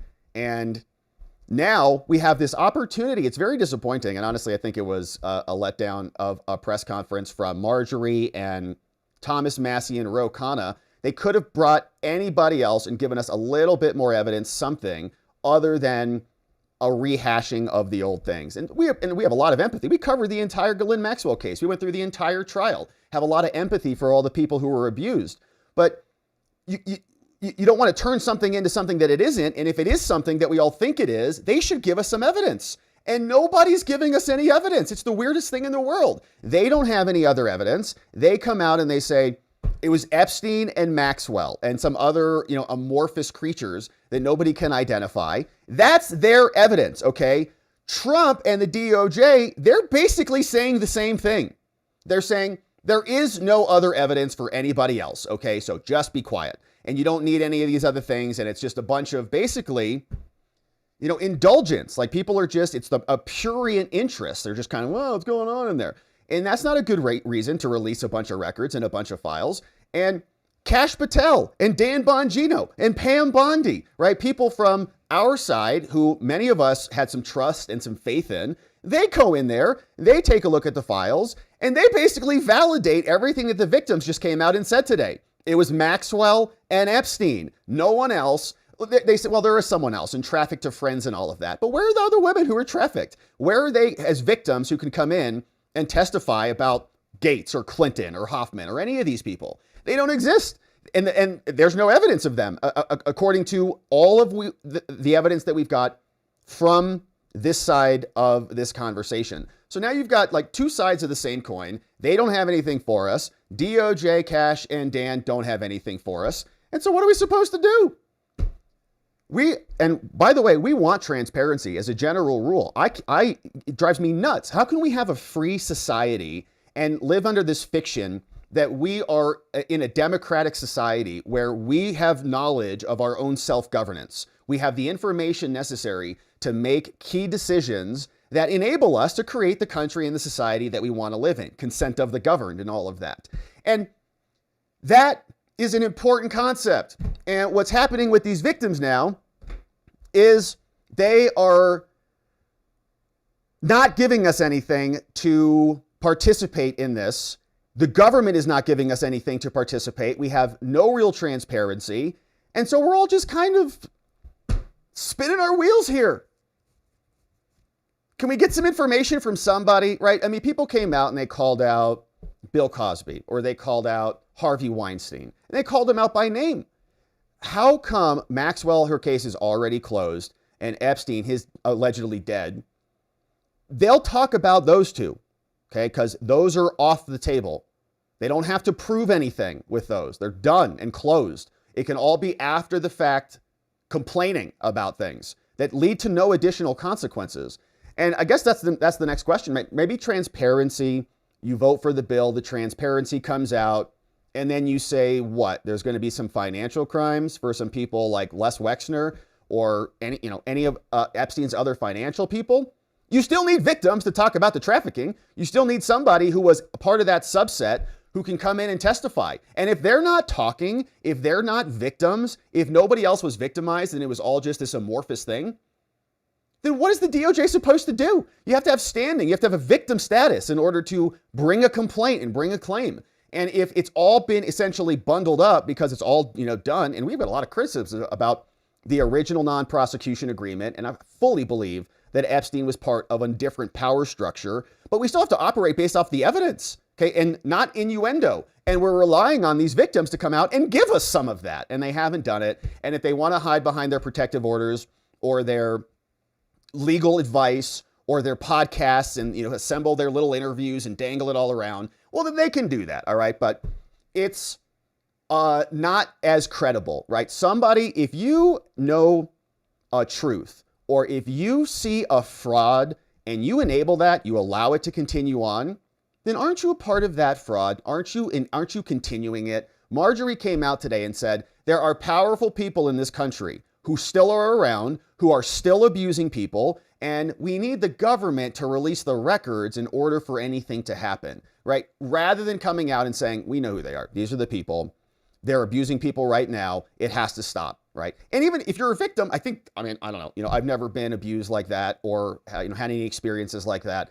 But I would imagine you would want to stop that from happening to the next person, okay? They all are, doing these organizations and podcasts and helping survivors and all the things. How about you just name some of the names and release it so the abuse stops, so that the women who are in the positions that you say you were in stop getting abused by the maniacs. But they didn't want to do that today. Instead, they wanted to come out and have a little, therapy session, she said, and just kind of, lecture everybody and then answer questions from the media about Trump.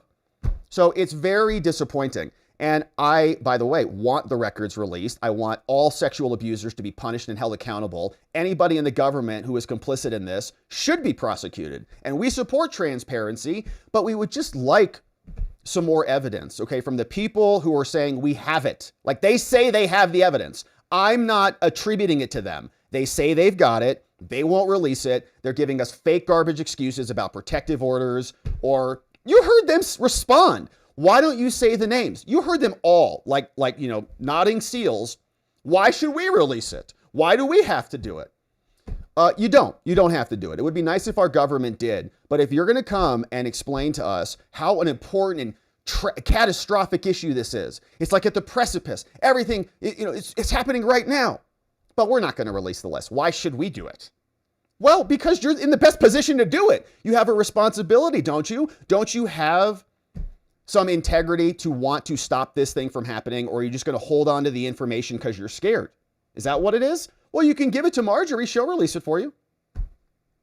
Or maybe they don't have a list, right? Maybe all of them were only abused by Maxwell and Epstein, and there's not this big universe of other people based on, they say that there is, but it's a lot of, just trust us. And we don't trust anybody, okay? We just want some evidence and some records. We got a reversal from Dan, Cash, and Pam, and Trump, and now they come out and they give us nothing new. So then we're supposed to be outraged about all of this? It's like, well, I don't know. Were we wrong? Did we get duped? Is there no information there? Is he not intelligence? Maybe he's just a weird rich pervert or something? Because you haven't identified any third parties or any victims who even, again, we don't even need the third party names. Was there a victim today who herself was trafficked to a third party? I don't want to say who abused me, but I was. I came to Epstein's residence. He abused me, and then he farmed me out to somebody else. We didn't hear that testimony today at all, as far as I could tell. Maybe I missed it, but where is it? So we've got a lot of questions about it, and we got no answers today. And so it felt like theatrics, drama club, bunch of people just out there spitting out platitudes, no real new useful information. And that's very disappointing because this was their moment. This was their time. They're not testifying at trial. They've got a full friggin' press conference for an hour and a half with 3 Congress people. Every single person in the mainstream media was there covering this. And they say, we're not going to give you the list. Why should we? All right. Well, then why should we care about what you're saying? If you don't want to help yourself, why should we help you is really how I feel. So And again, I have a lot of empathy for them, and I really want to support them aggressively. But what we saw today was just kind of pathetic, honestly. So, my friends, now let's take a look at some of the files. All right. So here is what came down yesterday. And I think this supports the point that a lot of this is just a joke, to be honest with you. Here's what we've got. Epstein files released. And there's a lot of criticism about these files because they were released in an idiotic manner. It's ridiculous. Saying today, Comer, the House Committee on Oversight and Government Reform released 33,295 pages of Epstein-related records. And they did. Comer also issued a subpoena for records to the Epstein estate.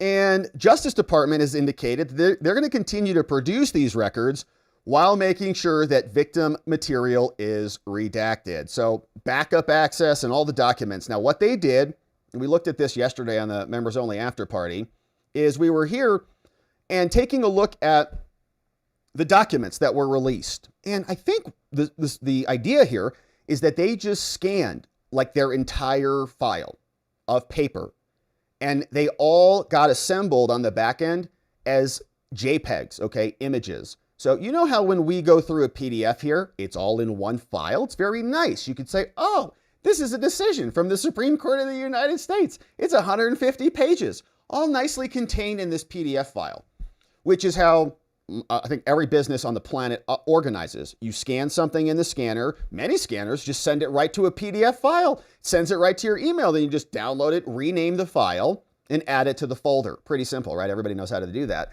except the DOJ. They just scanned everything to JPEG images, which, of course, are a lot more difficult to manipulate, and you can't just upload the entire PDF or even have any organization to anything. So they just threw like a big, it's like 52 card pickup. You just throw them all out there and you just go get them, right? Okay, it's all just a big jumbled mess. Now, I do think that they are ordered sequentially, but maybe not. And you can see a lot of it is just court records. The non-prosecution agreement, we've already seen this, right? We've already seen that. We've talked about it. Here it is from Alexander Acosta, not even in a PDF. These are all images, right? So this is one non-prosecution agreement. We've already gotten this, right? We have the full thing over at watcherfiles.com, but you just keep scrolling and it's just thousands of pages of images. And a lot of it is all just public record. Now, I don't remember, seeing that specifically, but it's part of the government's file. I'm sure there's a bunch of good stuff in here, but how can you analyze it? How can you assess it if you have to reassemble? Basically, somebody's got to create a script to OCR the images and then organize them and then analyze them. I mean, it's basically security by obscurity, right? You can't do anything with it. So thanks for the records. You want me to click through 33,000 individual scanned images and come up with something? Thanks for nothing. I mean, what are you doing? So I guess, you can go through it. They did release some videos and people are noticing that there's some interesting things going on in the videos. So for example, they have this whole folder here called Native, and there are a bunch of videos in here, including videos of the jail cell. And some people have already done some analysis on this, and they're saying that the jail cell footage is actually different than what the DOJ told us existed. In other words, there's more footage. Remember, they said, we released everything. Turns out, not really. There's more footage that they didn't release. Nobody sees Epstein, getting murdered in there, but they did release some video files there. And there were also some interesting ones over here. Let's just take a quick look at this. For example, this is one video file in here, and you can see it looks like it was a little video inside one of the residences. This resolution. Okay, so that's still over here. Let me kill this audio for us. And then we can go back over here to listen to this one. So maybe this is a video from the raid. Cops are in there taking photographs of some of this. But they walk around the residence. This looks like maybe the New Mexico place.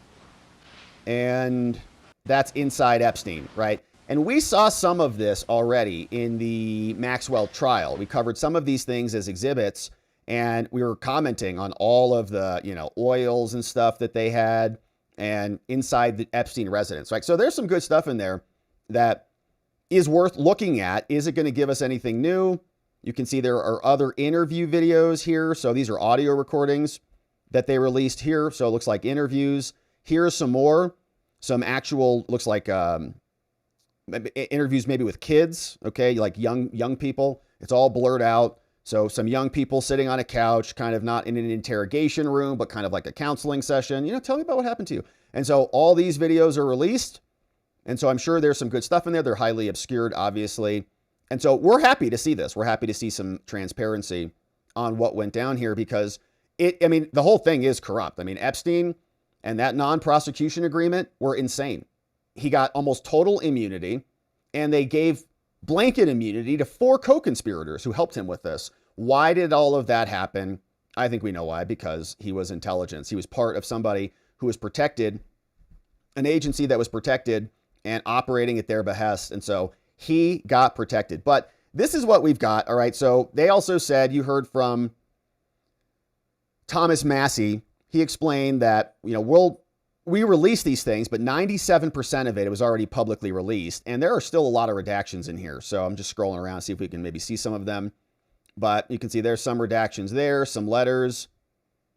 And it's 33,000 pages of this. And they didn't even organize it for us, which is very disappointing. But that's what we've got. And we'll see what Congress ultimately does. We'll see if Republicans jump on to join the Democrats. I mean, if it's not such a partisan thing, then how come all the Democrats are now latching onto this? And we saw all the signs in the background and all the media came spring-loaded with anti-Trump questions. We know why. Because they want to blame him for this. They want to use this as a cudgel against him, saying this is a political tool, and we can slam him over the head with it because we got some photographs of the two together or something. Forgetting all of their side and trying to turn this into a reform or a challenge to the president on this issue because they have no other issues to challenge him on. It's been a disaster for them. And so they say, well, we'll just make this our issue and turn it into something that it isn't. It is a corrupt cover-up. That absolutely happened. But is Trump the prime architect and abuser and Jeffrey Epstein's best friend and all the things? Give me a break. There's no evidence of that. And if there were evidence of that, they already would have used it against him in the last 2 presidential elections. So it feels like it's a political just attempt to reframe a losing party into something that is standing up for something somewhere for some people. Actually, it sounds like Americans, citizens and stuff, which is different. But it's Ro Khanna. It's not the main Democratic Party leading it. So we're going to keep our eye on it, my friends. But today, I think that the press conference was largely unhelpful, actually. And it gave more evidence to the argument that there's nothing there because they didn't say anything about anything. And this was the moment to do it. All right, let's see what you say about this, my friends. It has been a beautiful morning stream. We're planning on coming back this afternoon for the show. And so we'll see who is here and joining us. And then, of course, we'll be coming back very shortly in just a few short hours. But K-Bean, thank you for clipping for us this morning on the early show. Appreciate you. Thank you. G-Man, what's up, G-Man? Said this one. Epstein was well protected right up until the end anyways, but he still wasn't as protected as illegal immigrants in this country. Yeah, I mean, well, Kilmer was allowed to abuse kids and they let him go. Called the FBI. He's abusing kids. So Epstein, kind of the same thing. They kind of let him go. Although he did, in that first deal, he did have some penalties. So yeah, maybe if Epstein was like Kilmer Abrego, he'd still be alive. Tarpon Springs Nazi. Above the law. Welcome aboard. Good to see you, Tarpon Springs. We'll see you this afternoon in the after party for our membos. Hey, what's up? Beezy Boy says, this may sound insensitive, but why can't the victims start naming their attackers? Well, you heard them. They answered that. They said, why should we? Why do we have to? The people in those rooms. This is all so weird. It is pretty weird, isn't it? They'll name 2 of them, but not 3. 2 is good, but not 3. And they didn't even say anything like I was, okay, don't name them, but I was sent out. Epstein sent me out and I got abused by somebody else. I can't say who because of a protective order. They didn't say that at all. They just said, why should we? Okay. Well, it's because you're the victims. You're the primary source of this information. You would be the best resource towards prosecuting somebody as well. But Apparently they don't exist. Wrestler Town, what's up, Wrestler Town? Great to have you here. Welcome aboard. 007 joining up. G-Man, what's up? If the attorney is saying there's no list, what are they asking for? Isn't that the whole point of why they're there, for accountability? Well, I don't really know, actually, why they were there. Because if they want accountability for their abusers, based on their own evidence and their own statements, they've already gotten that. Now, they may not be happy with that justice, which is fine. That happens all over the country every day. People are very unhappy with the justice that they receive. Whatever it is. Victims unhappy, that penalty wasn't strong enough. Defendant, penalty's too strong, right? Everybody's unhappy about justice. That's normal. So if they're just unhappy that Ghislaine got transferred, I understand that. I empathize with that. It's ridiculous. But so what is the point? So what do we do about that? Like, do you want to send her back to a harsher prison? Do you want to have another trial for her? Like, that's done. Epstein is done. So if you want real accountability, we got to get some information about some other people. Things have been stalled for decades now. This was your moment. Congress is at the precipice, and they still couldn't do it. So I don't know what they want. They say they want justice for who? So I think it's really just about transparency, which they could also facilitate, and they didn't do that at all. So, all right. So if they're not going to help themselves, it's like, why should we kill ourselves over it when there's a bunch of other issues going on? A Dutchie's mom says Trump and the DOJ playing 3-move checkmate for Democrats, and once again, they're falling for it. Yeah, this is curious. I mean, I don't know what's in those Epstein files and that we haven't seen, or why he was so protected, but what is it, who and what is it going to implicate, and what will the Democrats think about that? Wrestler Town, hey, can you please investigate this thing that we witnesses refuse to provide witness testimony upon? That's a great comment. Yeah, it's like, yeah, we are demanding you look into this. Okay, well, tell us, what should we look into? I can't tell you. Why? I'm scared. Well, I need you to tell me in order to help you. Sorry, I can't. I might die. But it happened, definitely. Okay, great. Thanks for being so contributive to reforming abuse in America. Bezzy Boy, what's up? Says, I wasn't victim shaming, chat. Yeah, I was trying not to do that today too. Like, again, I can empathize with them as victims and have questions about their, I would say, newfound political animation and what that is all about. What is all of it? Why is this all percolating right now? And why are they all, have this like little anti-Trump kind of bend to them? And then they try to tell you that it's not political. Okay, anytime somebody tries to tell you it's not political, it's political. And there was these little subtle jabs. And I don't want to make this about Trump, but, they did have a picture together. You're like, oh gosh, all right, so we get it. And I'm saying Epstein is dead and Ghislaine is in prison. That's the only earthly justice available. They've only named those two. They're on the Congress's steps. Who threatened you? I know, it's like, okay, like you have the entire country will be at your back. If one of these women came out and said it was Bill Gates, man, and his wife found out about it, and that's why she divorced him, and he was there all the time, and he abused a bunch of people. And Bill Gates, a 100 billionaire many times over, he comes and sues you or something like that. Do you know how much support that woman would have? I mean, we would come to her back so aggressively, it would be insane, right? And I know we're not alone. If they just come out and had the courage to actually say something like that, because that would be justice, right? That is the two-tier system that we get so bent out of shape about as it relates to anybody, whether it's Hunter Biden or whomever. So just name him.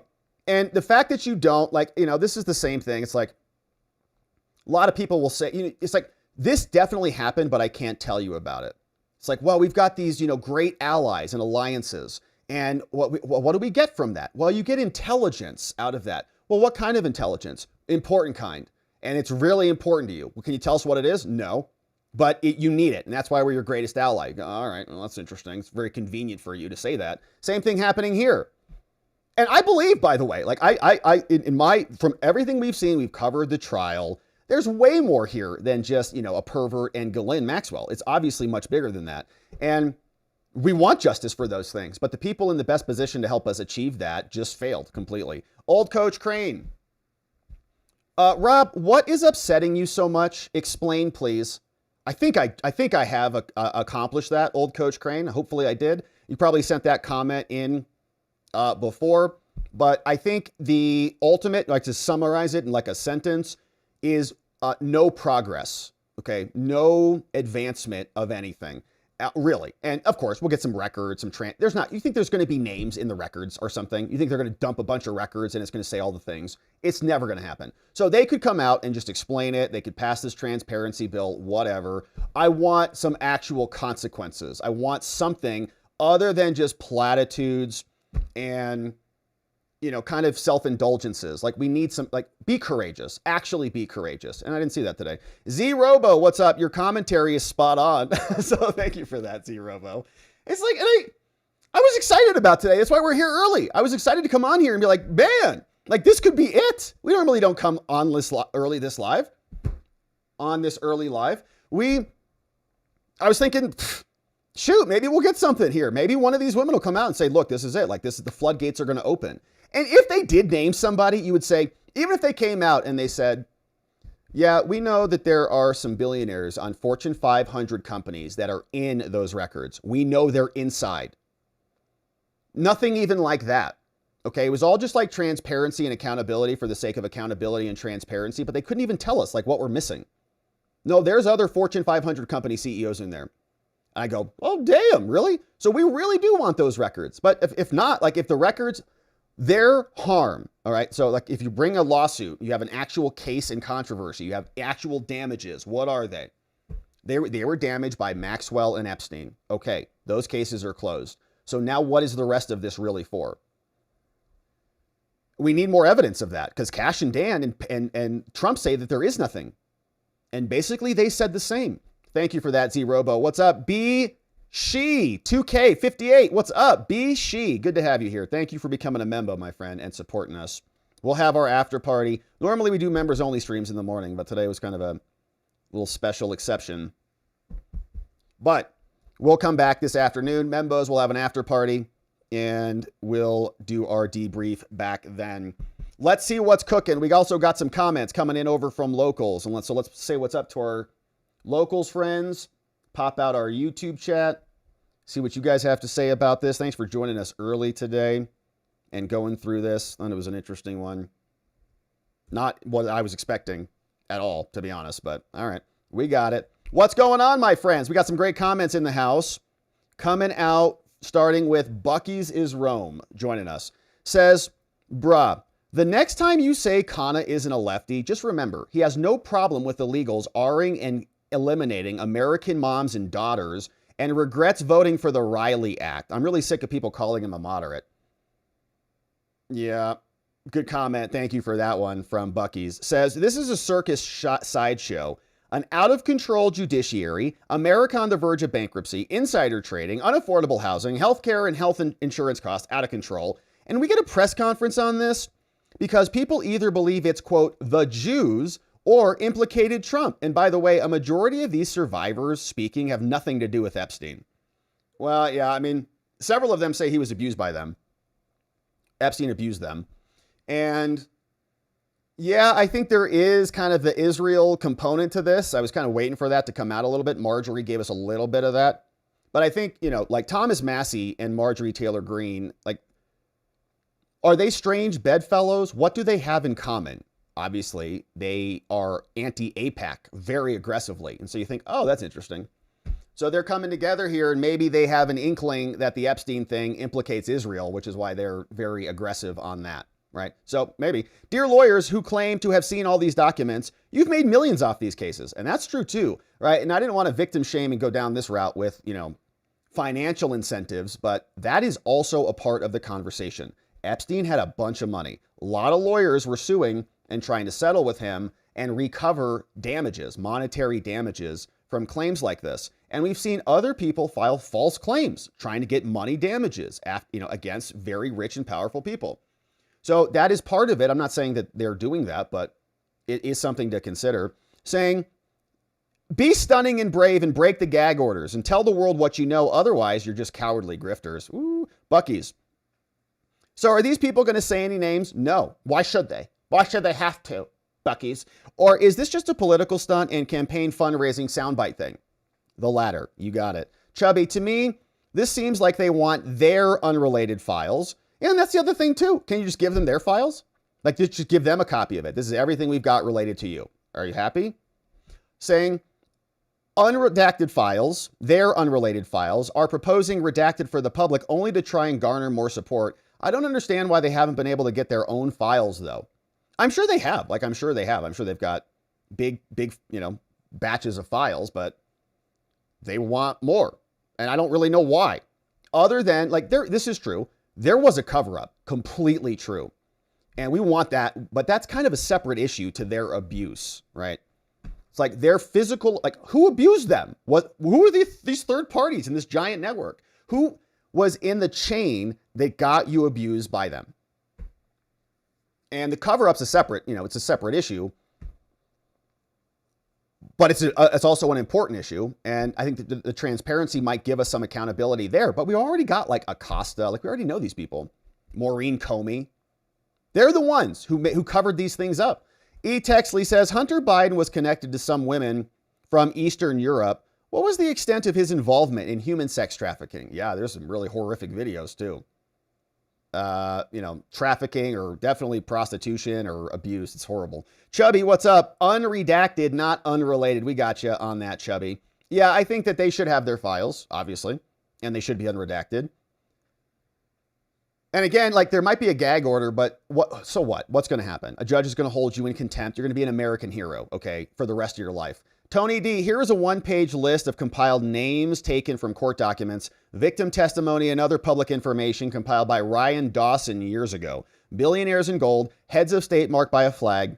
These are names people won't recognize, but they've been accused. Associations to Epstein have been documented. In some cases, they paid settlements and even been arrested, charged, and imprisoned. To date, over $900 million. Look at that. That's a lot of money paid out to victims of Epstein.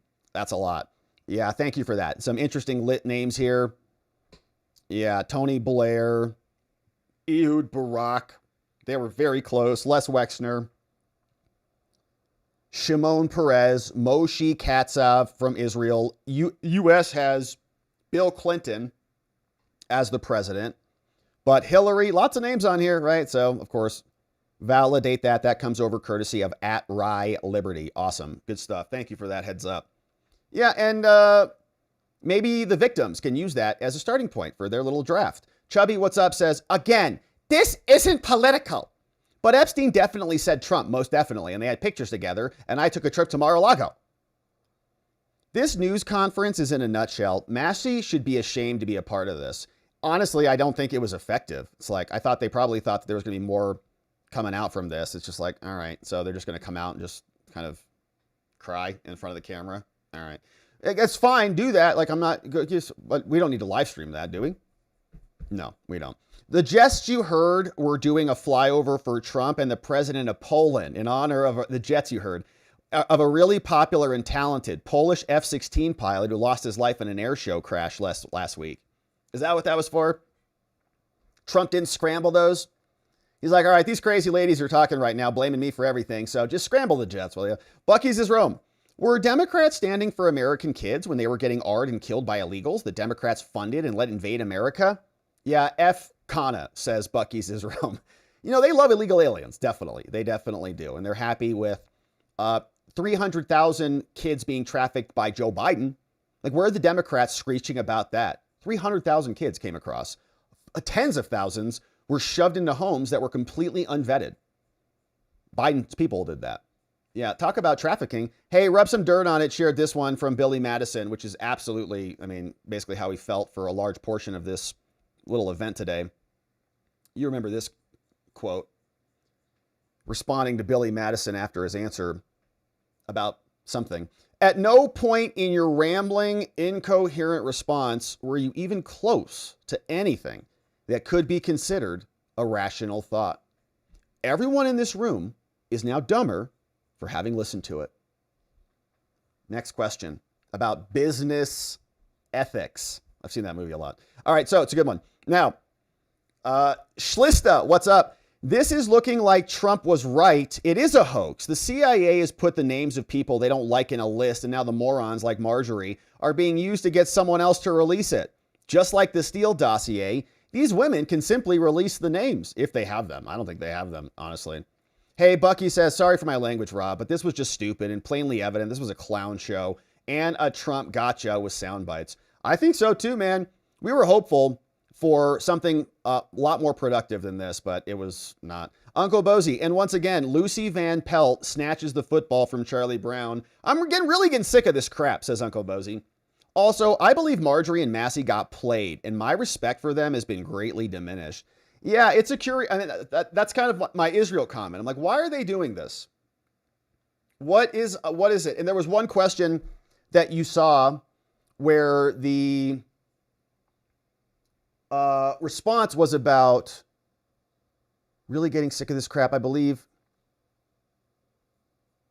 I just lost my train of thought on that because I read the next question. But anyways, once again, Lucy Van Pelt snatches the football from Charlie Brown. Yeah, what was I going to say? There was a question that came out. Oh, about hostile. That's what it was. Finally, it's a little slow in the morning. Takes a little bit to warm this puppy up. But there was a question about Trump saying that if you vote for this thing, we're going to consider that a hostile act, right? And so this is a hostile act. Like, why is Massey and Trump already our enemies? But Marjorie, like, why is she joining on with Massey? The thing that I thought about was Israel. They've got conformity on that issue. Uncle Bozy says, I'll get slammed for this, but age of consent aside, those girls did take money to give an older man a massage. I think that they were being taken advantage of and abused, but I just don't believe any of them believed that they were getting $200 just to give an older man a back rub. But then again, I'm cynical. Yeah, and you know, this age of consent thing aside, it's like, you know, when you continue to do it for a long period of time, like where are your parents? What is all of this? And that one woman was kind of a co-conspirator. Now, when she was 16, she says that happened, right? And that's just it's unbelievably disgusting and shouldn't happen at all, right? 16-year-olds, I don't think should be given massages to anybody personally, regardless of whatever. It's just not, especially old rich dudes. Now, did she turn 18 and was she still doing those things?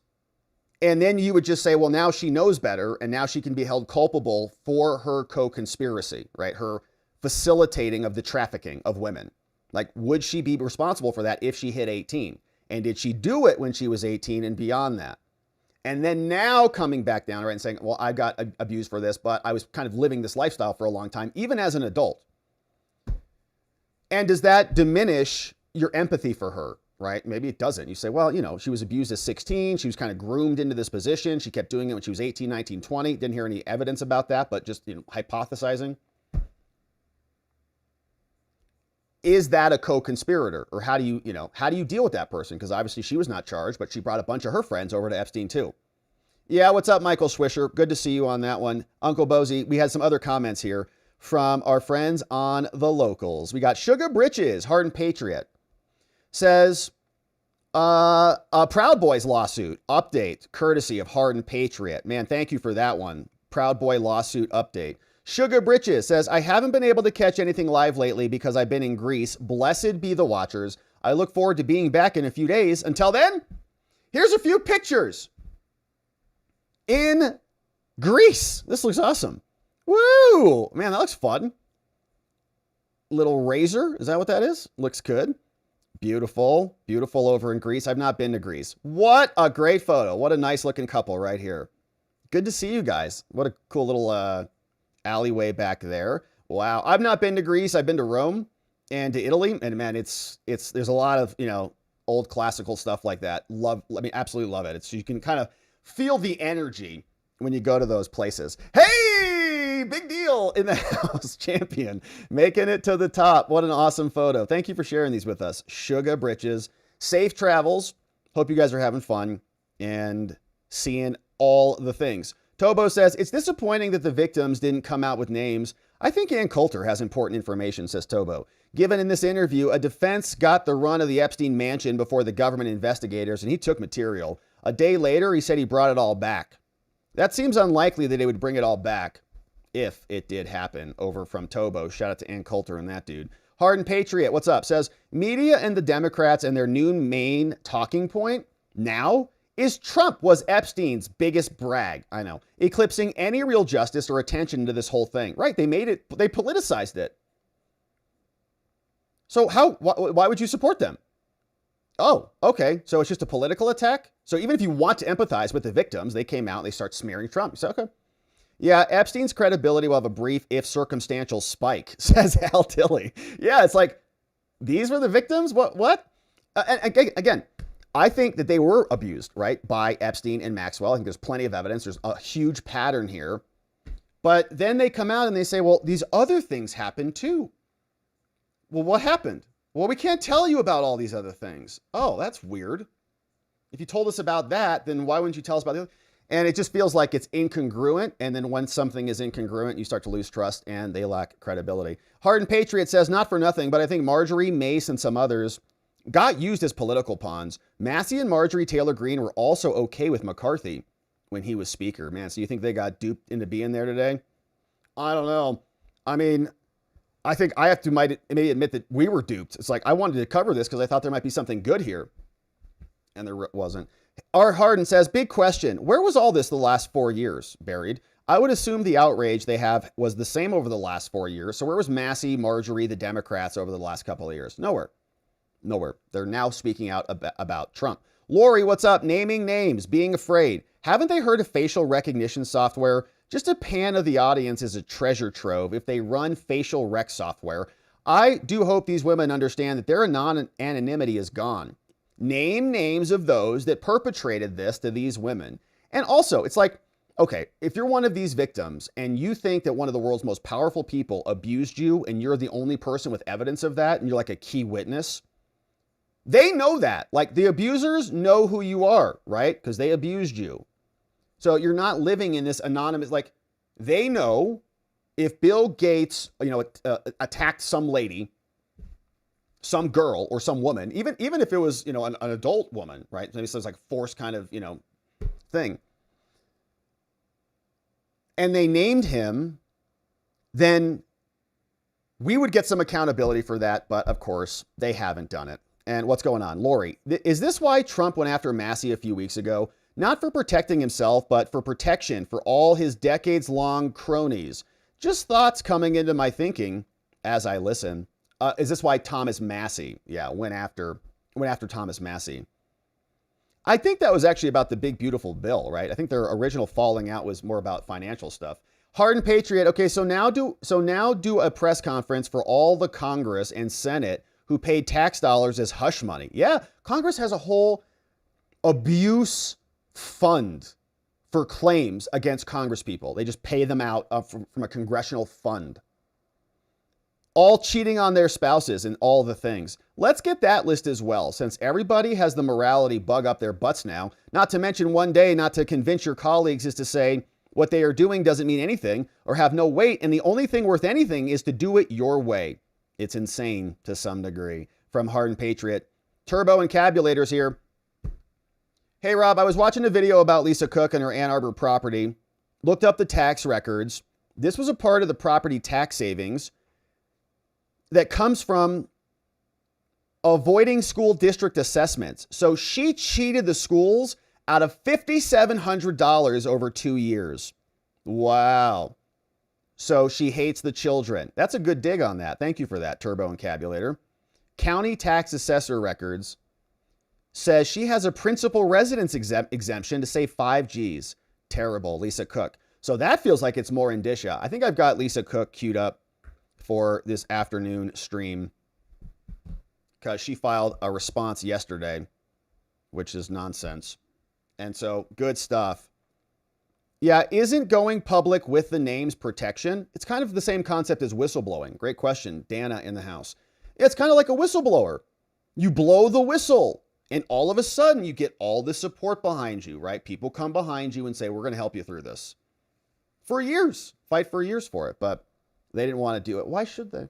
They don't need to. It's the DOJ's job. Okay, we got it. So, like you're here saying that they won't release it. Anyways, you get the point. All right, my friends, we'll leave it there on the morning. Of course, we're coming back this afternoon, and we hope to see you back here. We've got Randy. Thank you, Randy, for this comment. K-Bean, thanks for clipping for us this morning. Randy says, if nobody is going to name the predators, then they should just shut up. They should shut up and get over it, basically.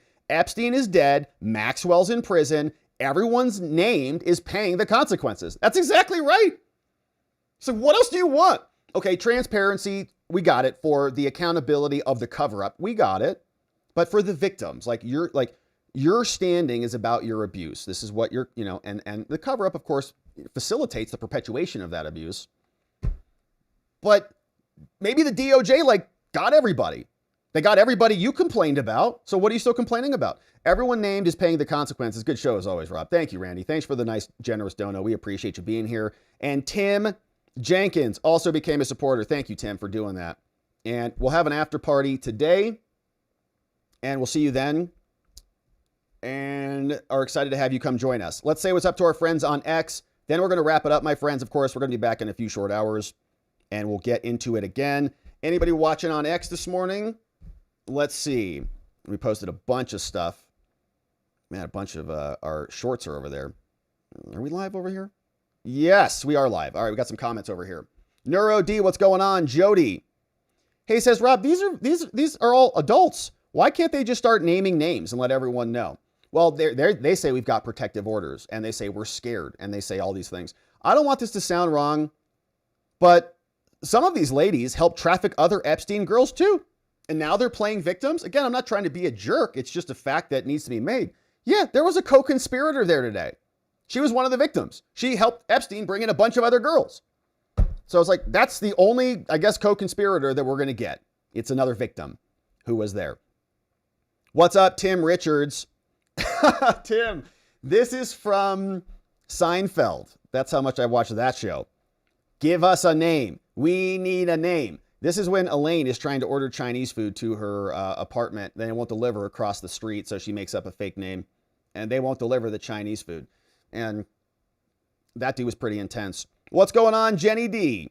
The only testimony I want to hear is when Acosta goes to Congress on September 19th and tells the entire world that Maxwell and Epstein were intelligence assets to many nations, and that's why he got a sweetheart deal.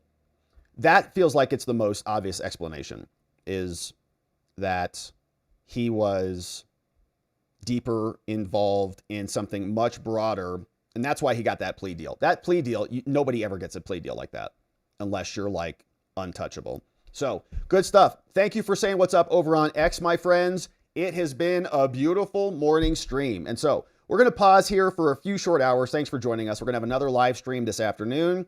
In a few short hours, we'll do our after party there, and then we'll get into some business on the day. So thank you, my friends. Thanks for your support. Thanks for the donos.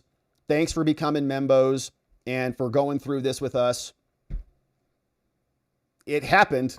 I don't really know what the outcome is or is going to be, but we'll see if it shakes anybody loose on the Republican side, but I doubt it. All right, my friends, beautiful stream. Once again, thanks for being here. I hope that today you are out there getting after it and making it a great and beautiful day. We'll be back here in a few short hours to get into it again. Until then, be well and bye-bye.